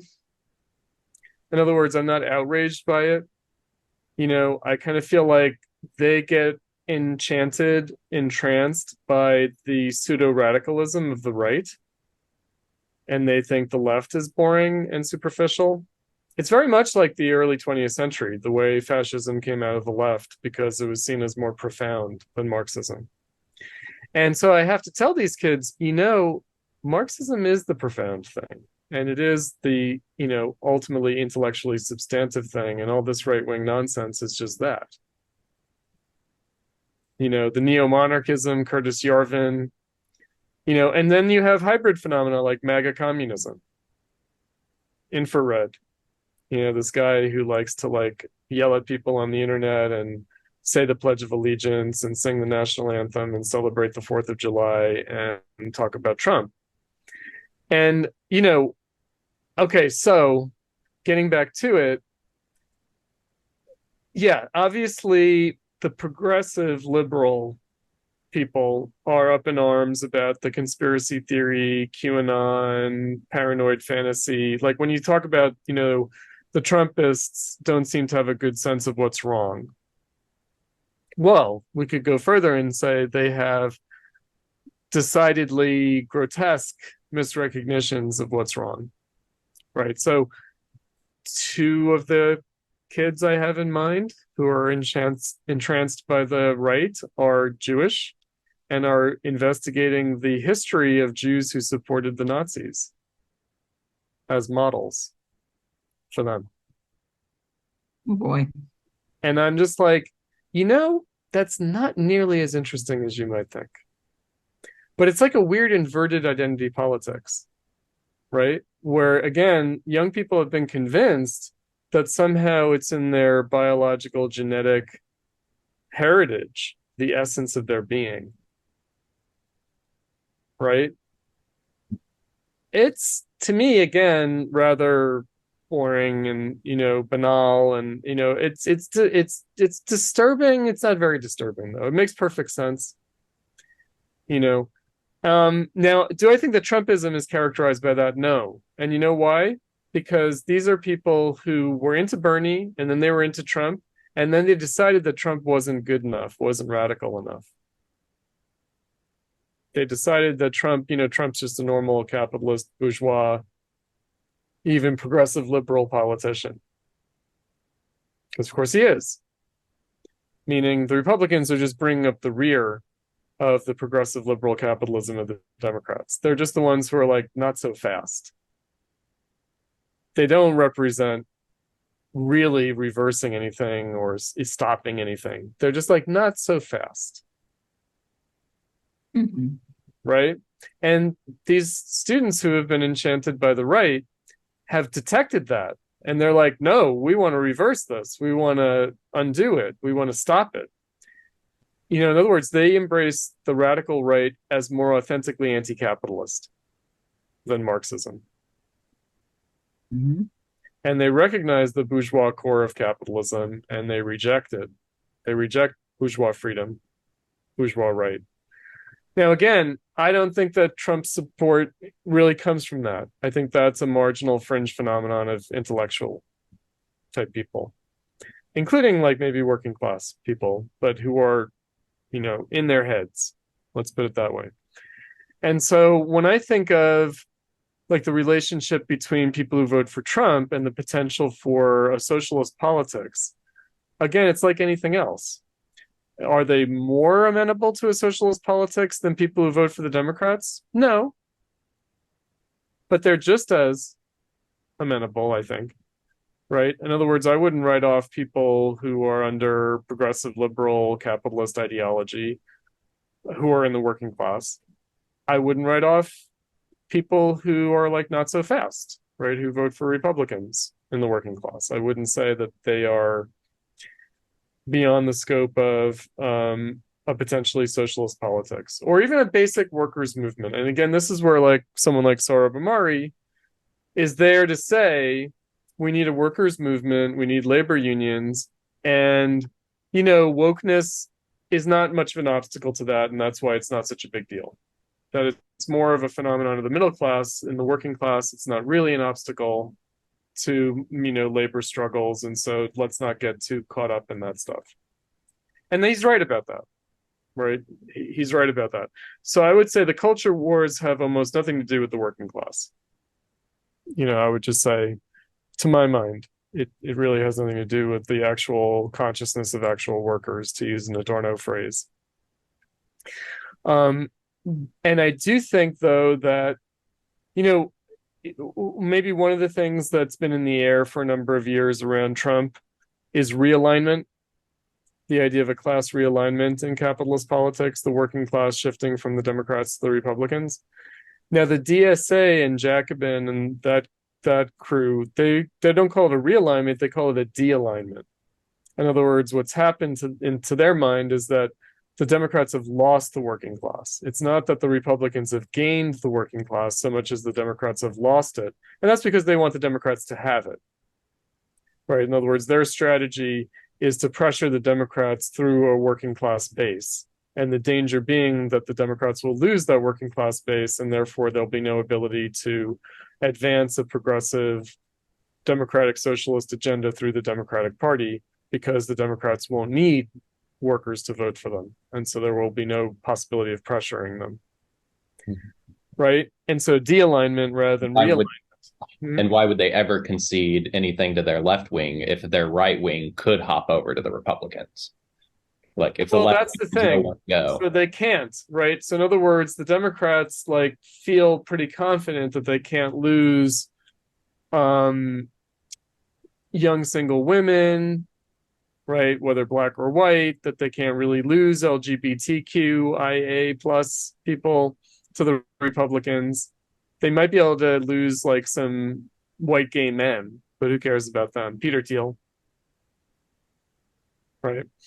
And others, right? So that's why, you know, we're kind of not trendy anymore. People like me are not trendy anymore for the Democrats. We're seen as the big traitors in the midst, because we might be more open to Trump. So it's weird, isn't it? Because to my mind, in my lifetime, I don't know, Lori, how you see this. I feel like the working class hardly votes, and that neither party really appeals to the working class. Because if you had the working class as your electoral base and you actually depended on that, you'd have to do something that you don't want to do. Right? And it's also unclear what that would be. In other words, it's not like they have a ready-made program to appeal to the working class and get them on board and have them as a solid electoral base. That's gone. Right? Because the unions represent such a small portion of the working class. So it's just very different from the middle 20th century, where there was like a constituted capitalist political constituency of the working class. That's gone. And so it's like, could they get the working class as a solid electoral base even if they wanted to? No. And that's why they don't want to. Because if they had a way of doing it, of course they'd be open to it. Right? So it's not, you know what I mean? It's a kind of a chicken or egg paradox.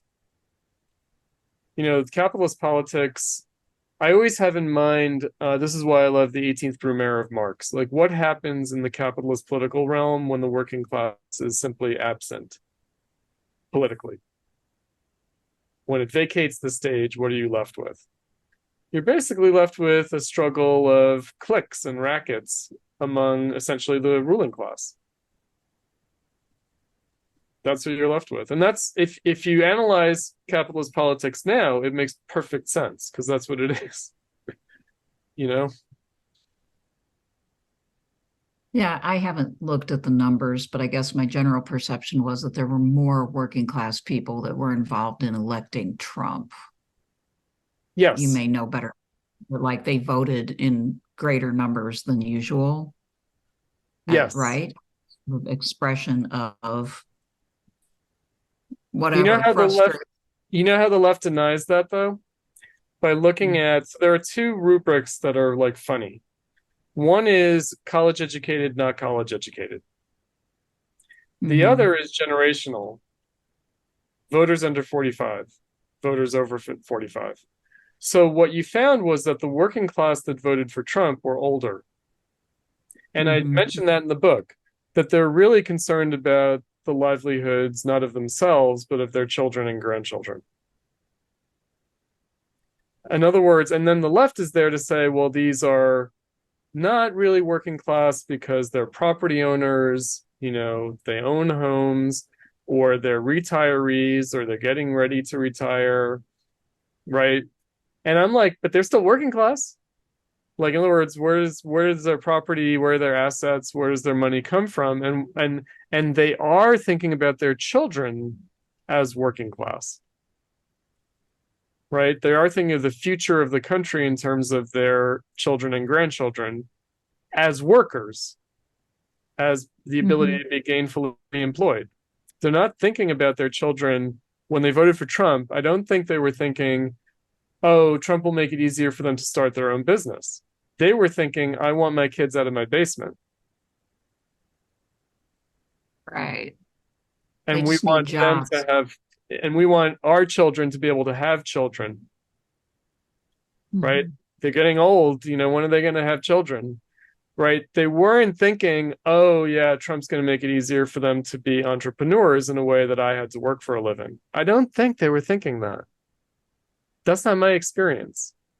Like, in terms of my community of origin, that's not what people were thinking. The older people, working class people who voted for Trump. An adjacent question I wanted to ask is, there like Trump supporters, many of them, my perception anyway, is that they're like, they conceive themselves as like strongly Christian. Evangelicals like voted for Trump in huge numbers. And in fact, I think overwhelmingly. Sure. And they say that they're concerned about, like intact family, about, they don't like the gay and trans agenda. We all know about all of that, right? And abortion a major issue, though. Abortion's a major issue. Abortion was like the number one issue, right? Yeah. So, like, if we were to see them as potentially the people to appeal to, right, politically, from the left, how would you get around the fact that so many of them are so like ardently religious in a way? I don't mean like religion generally, but in this particular way of kind of like, it's all about morality, about the family, and abortion. Again, my personal experience is such, where as a gay man, my family accepted me and accept my partner, in our marriage, right? But they'd rather I not be gay. They'd rather I wasn't gay. They don't want me to not be gay now, like obviously I'm in my 50s, but I think that they just would rather I have not have been gay. And that's fine. Right? Like, in other words, I feel like, the Christian right, I think abortion was a bigger issue for them than LGBTQ stuff. I think. I think with abortion, they just wanted the official political discourse to register that abortion might be a moral problem. Like, they just wanted acknowledgement that having a moral objection to abortion is legitimate. That's what they wanted.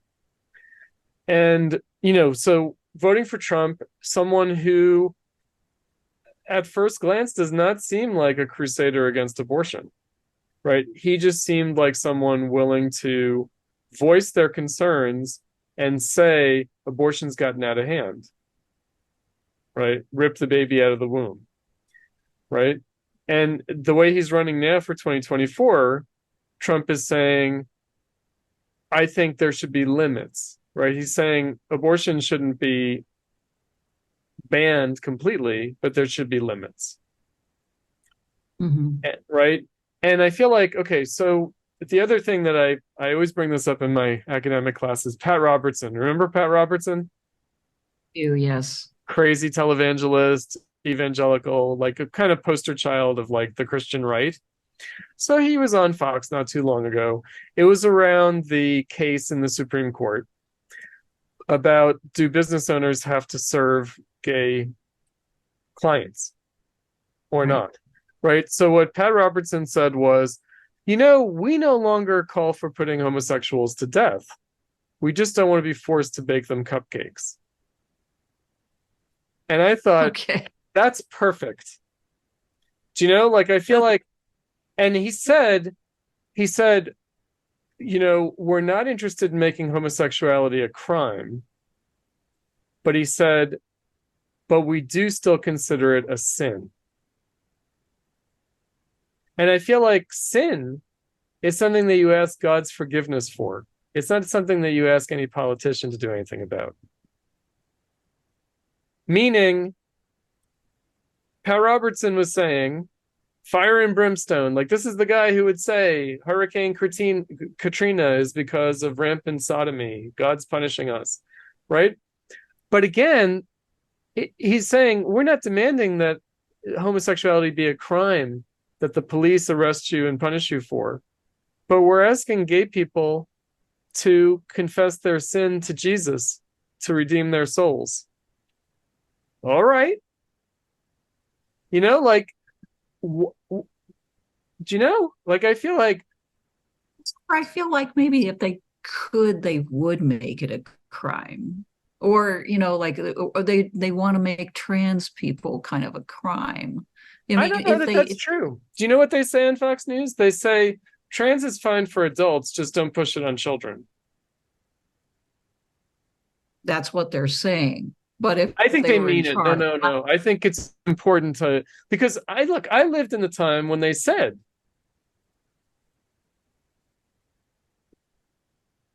right, that violence against gay people was justified. They're no longer saying that. In other words, I don't think they meant anything more than what they said back then. I don't think they mean anything more than what they're saying now. I think they've wrestled with it. And they're like, again, people are going to do this. We just want them to consider that it might be a sin. And we want, like, in public discourse, for that to be an argument. Legitimate opinion that is not banned from consideration.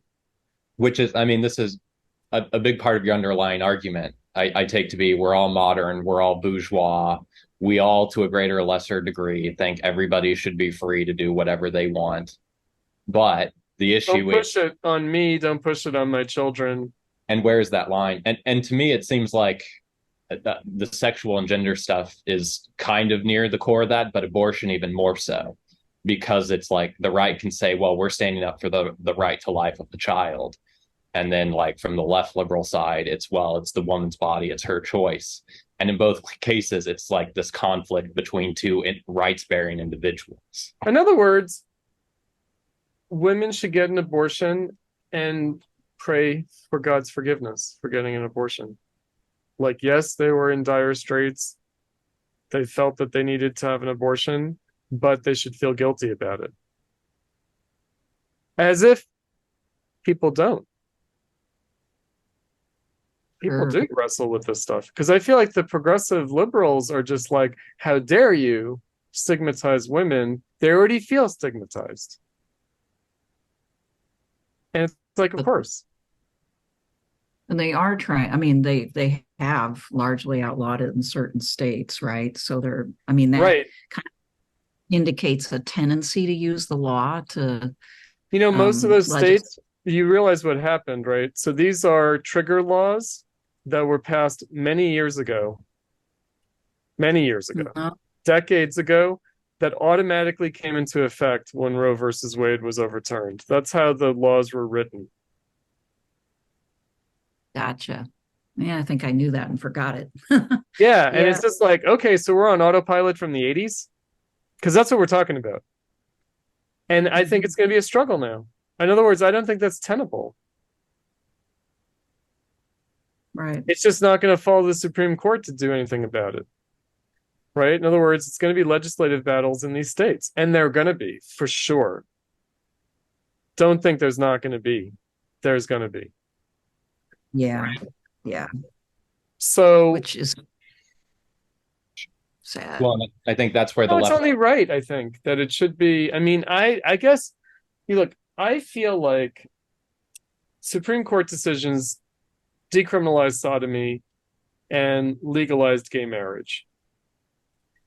It leaves a bad taste in my mouth. It does. Because I feel like the sodomy laws were passed a long time ago. The Defense of Marriage Act was passed under Clinton.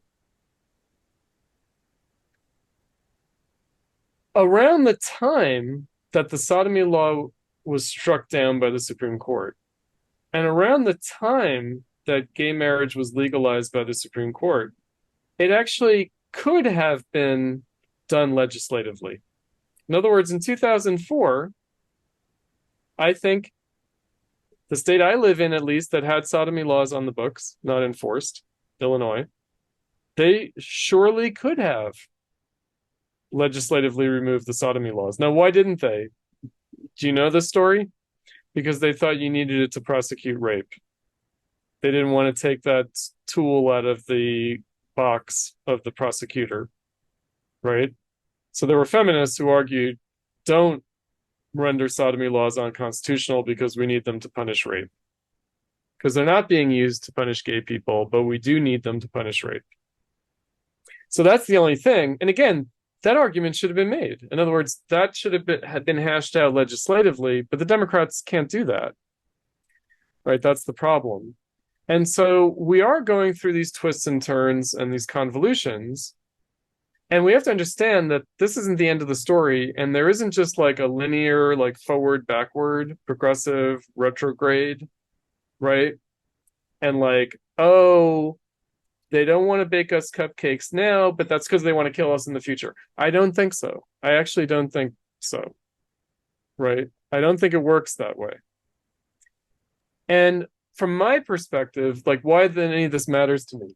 Because, the Democrats and the Republicans, they both demagogue it. They both abuse people with their demagogy, and they both are bad in the way they handle these issues. Abortion, gay rights, everything.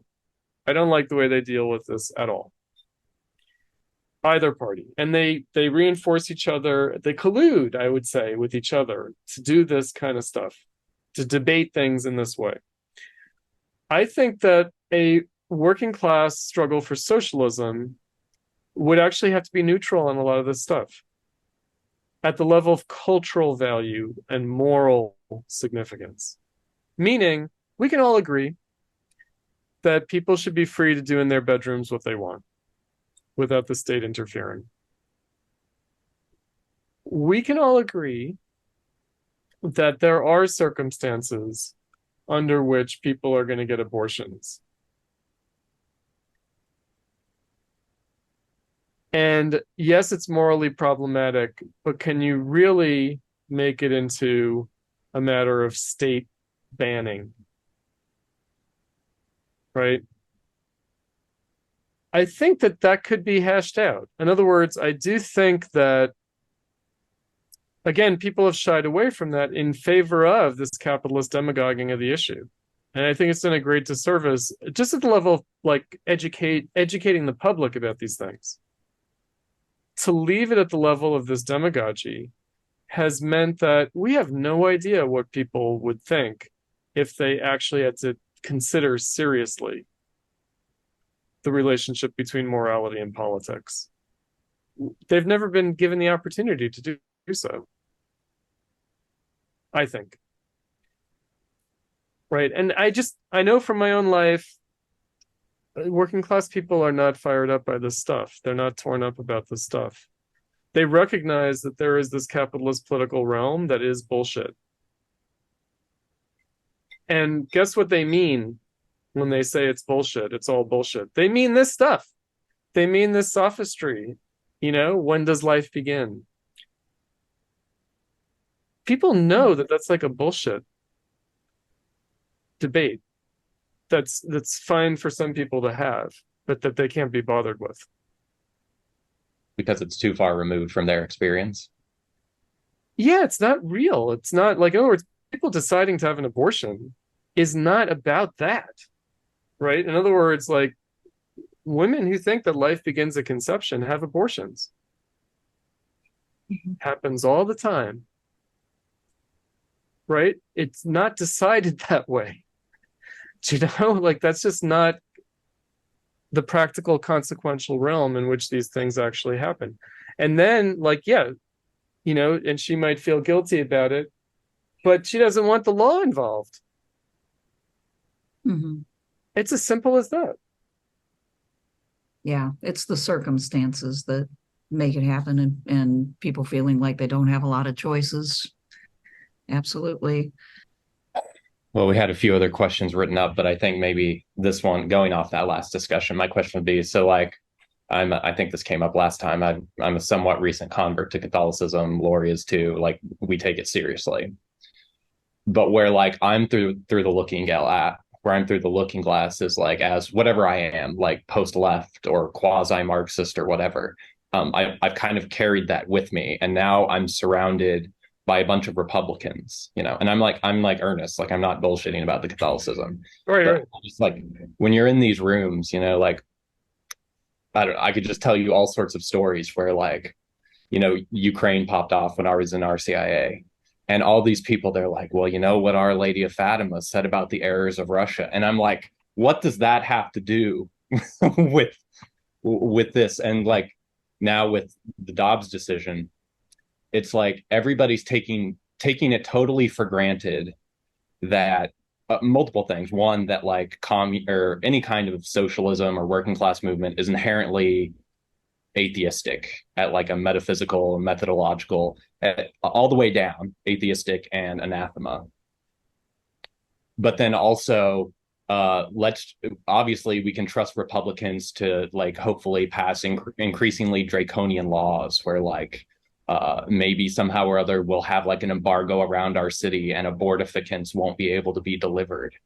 And like, it never occurs to these people, maybe the best way to stop abortion, just as one example, is to not get the state to pass laws. It would be to like create something like socialism, or more along these people's lines, some sort of communitarian distributivist. I don't know exactly.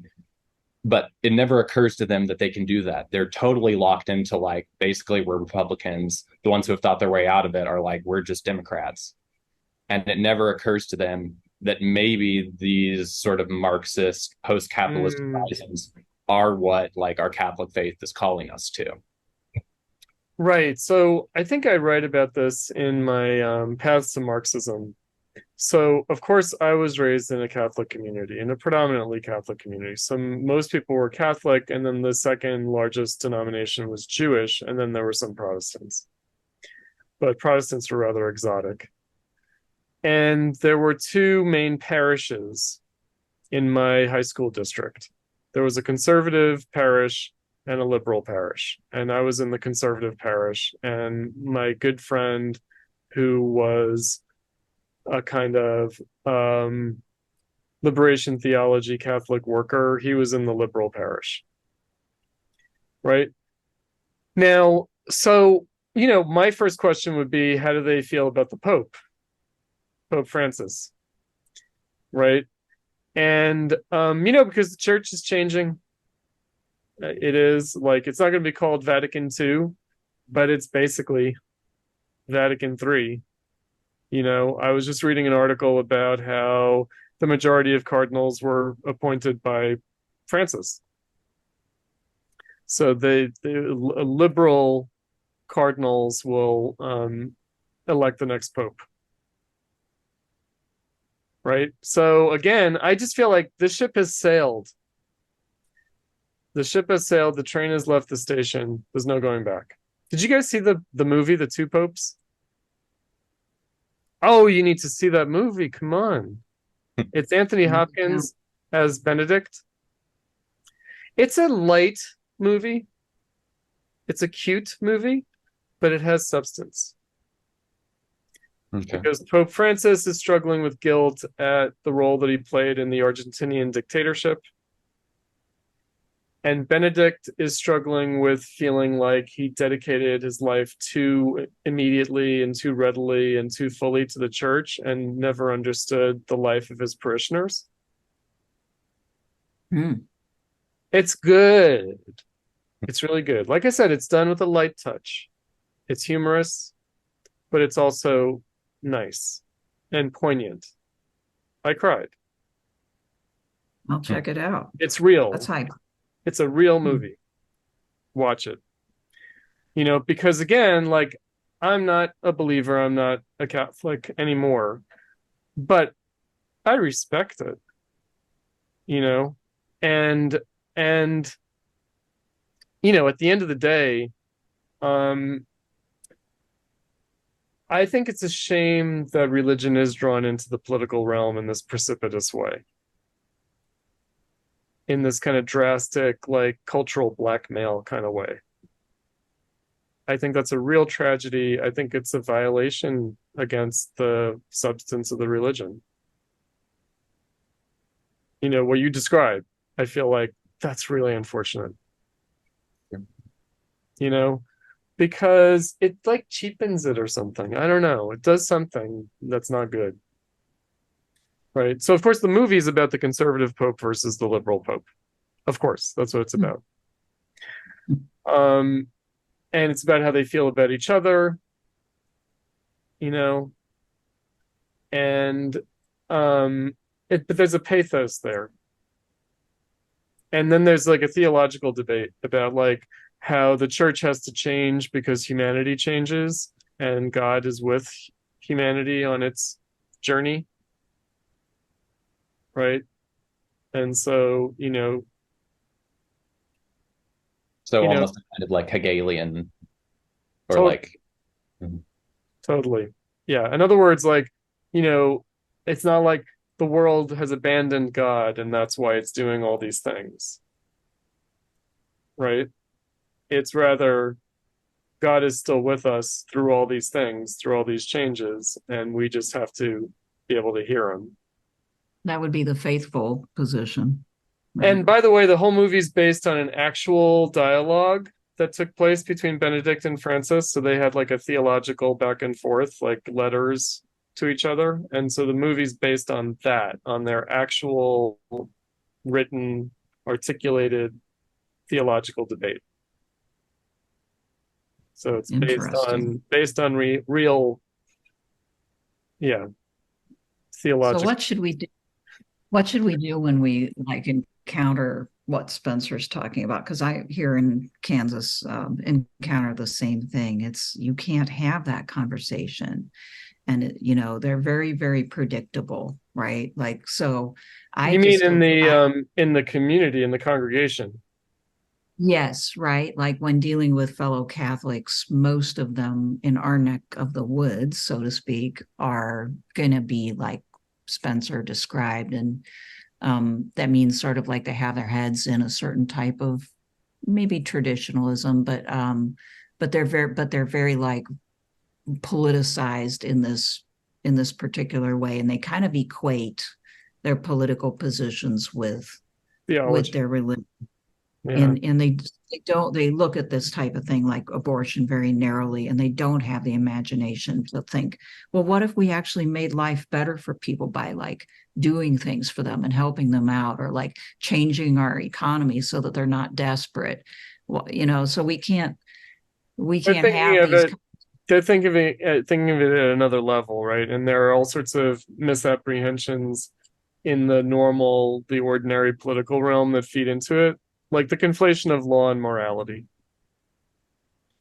Everybody has that problem of distinguishing the law and morality, meaning the law is not the realm of morality, right? Like the morality is not adjudicated in courtrooms, actually. And so I feel like, see, I grew up in a conservative parish, but there was still a kind of a social justice message that was given by the priest at Mass. Right? And it was about economics, poverty. It was about that, actually. And so in that way, this is like in the 80s. In that way, it was curiously politically neutral. Right? Because it wasn't putting forward the cultural battles. Right? It was about remember your less well-off neighbor. Right? And remember that if you find yourself struggling, that's when God is going to be with you. That's when you need God. That's when you need to not give up on God. It was like that kind of, so, you say this about the congregants, you can't have that conversation. I imagine the priests could hear you. To some extent. I think so. Well, and especially like the ones that are versed in the social teaching, like from Leo the 13th onward, like, yeah, I've never heard anyone else say this, but like you read it from like a post-left perspective, they're calling for utopian socialism. Sure. Now that word is anathema, but it's like if you take seriously the idea that like humans have inherent dignity, that like even John Paul II, he has this. Oh, sure, of course he did. I call it like the neoconservative captivity. Yes. That his official biographer has told this story that basically, look at Poland. Don't you see how this could be a type, like rejuvenation at the level of culture and overthrowing tyranny, and markets are good, and let's not engage with the actual like core of what capitalism is. And they've interpreted JP2, and then so you miss encyclicals where he's like, well, labor is obviously, it should have social priority over capital. Yeah, of course. Anyway, ever since the 19th century, absolutely, of course, right? And no, I think that's right. And especially John Paul II, and it is neoconservatism, meaning it's anti-communist, but that doesn't mean it's neoliberal capitalist. Which is the bait and switch. Right. And, so I feel like, again, it's kind of like, obviously, it's a hard conversation with the congregants under these political conditions where they're being manipulated by both sides all the time, nonstop. Right. Constant barrage. Right? Mm-hmm. So it's an uphill battle. It definitely is. Right? Again, that's where I feel like, Sohrab Ahmari is a convert to Catholicism too. Mm-hmm. Yeah. I'm a kind of secularized post-Muslim. I'm sure that his family were not devout, but maybe they were, right? Devout Muslim. And so I imagine that he went from basically atheist secularism to Catholicism. That's what he did. Which right? is my story too. Yeah. Right. And I feel like, I'm not gonna gainsay that too much. Right. He does take political positions like against gay marriage, for example. I imagine on abortion too. I'm pretty sure I remember him explicitly articulating the gay marriage thing, that he disapproves, he disagrees with. And he's against the drag queen story hour stuff. Well, he certainly did that famously, but I think he's actually backed off from that. In other words, I think he's a little embarrassed at the fact that he made his public profile debut on that issue. I think he's a little bit like, now, today, like in 2023. And so, again, I kind of feel like organizing people for socialism is not about breaking them from their religion. It's not. Maybe it's Right? just helping them understand their religion better. Yeah, Because it could very well that's- be. That's Right? the case with Catholicism for And sure. I mean, this is what we've basically concluded. They don't understand the implications of their own religion. slash Anyway, sorry. slash the gambit or the stakes that capital has laid down. Mm-hmm. No, so that's my general approach. And it's very different from when I was an adolescent, because when I was an adolescent, I kind of saw the church as representing everything politically bad. You know, not in an active way so much as in a passive way. You know, that the church kind of accepted bad things, you know, by default. In other words, you know, and you know, so but that was more like adolescent rebellion. It wasn't against my parents exactly. It was probably more against my grandparents, because my sense was that my parents had had me out of wedlock, and my grandparents had been scandalized by this. But then, of course, my grandparents embraced me, loved me to death. You know, I was the first grandchild, and you know, but I felt like they had put my parents through something that I didn't like, you know, and so I associated Catholicism with my grandparents and with their moral condemnation of my parents' relationship, which might have had a wisdom to it, considering that my parents ended up divorcing and were very unhappily married. And so, do you know? So I think that as I've gotten older, I have matured also in understanding what the Catholicism of my grandparents really represented. You know, I saw it just as moral hypocrisy. Now I'm not so sure, especially because my parents are not at all religious, and I'm not sure it's been to their benefit. It certainly hasn't made them any less politically reactionary to not be religious. In some ways, it might make them more politically reactionary to have abandoned religion. Mm-hmm. Yeah. So that's my experience, you know. And again, you know, I'm not saying that my perspective is entirely based on my experience, but my intellectual perspective actually does resonate with my personal experience in important ways, which always helps. You know, I don't know that it's absolutely necessary, but I think it helps, and it gives me a sense that my intellectual perspective has some truth to it, at least, because it resonates. Sure. Well, I guess that leads me to, do you have time for one more question? Sure. Since we've gone down this rabbit hole. Okay. So yeah, since we're, you know, kind of looking at religion, Catholicism, you know, from different perspectives, but also maybe empathetic together in a way.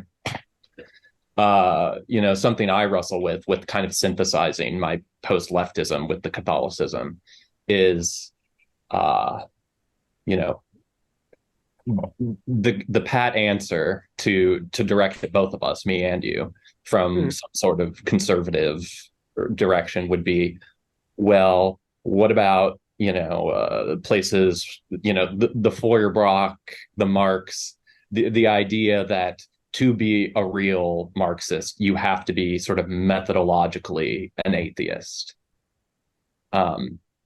You know, we have to, you know, the Feuerbachian thesis that, like, you know, the gods are the projections of like our possibilities. Theology is anthropology, all this stuff. Right.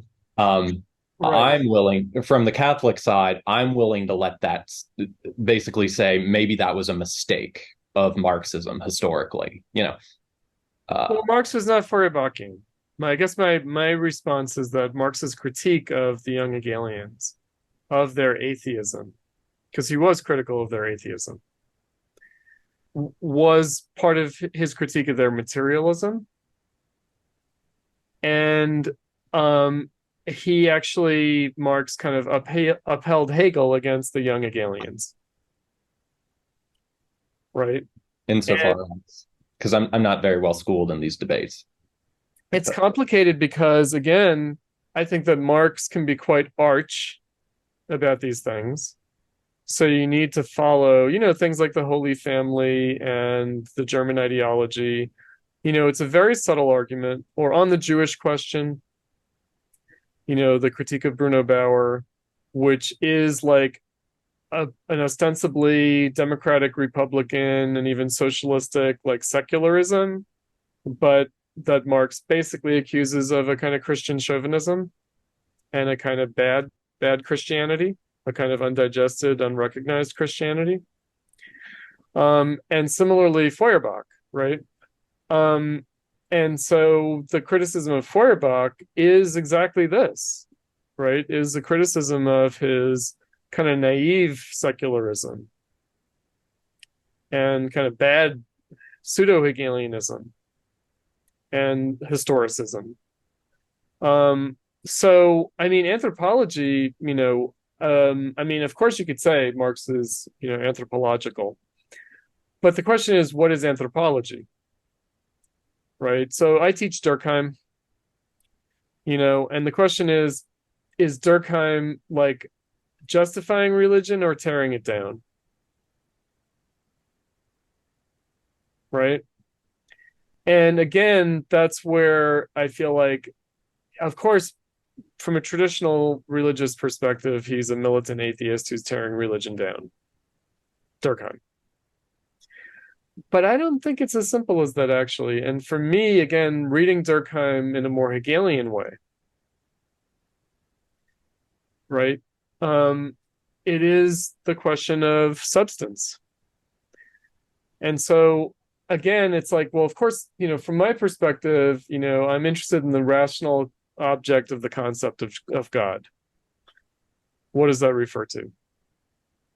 I was just teaching Kant on this, by the way, on from the Critique of Judgment, and he has a critique of Spinoza.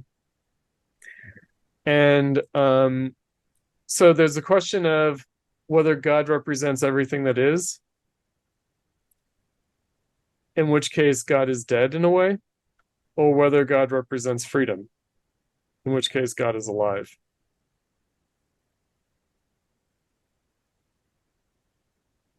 Right. And, my students, of course, you can imagine at the School of the Art Institute, they're just like, they just like want to run and hide when they see the word God on the page.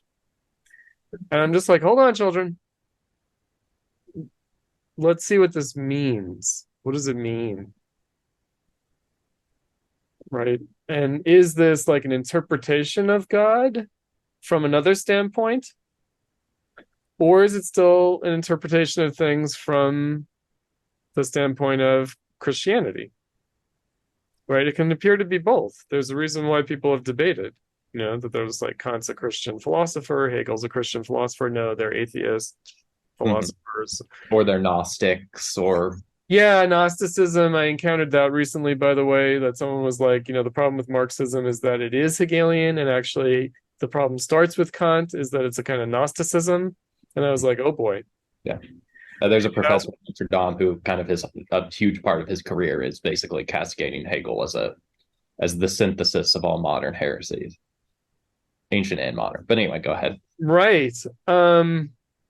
I mean, the Christian theological standpoint would be not to deny the heresy, but to understand the heresy better than it can understand itself. And integrate it into the whole. Right. In other words, the problem with heresy is that it's misrecognizing things. Not because it's not recognizing anything, but that it's misrecognizing it.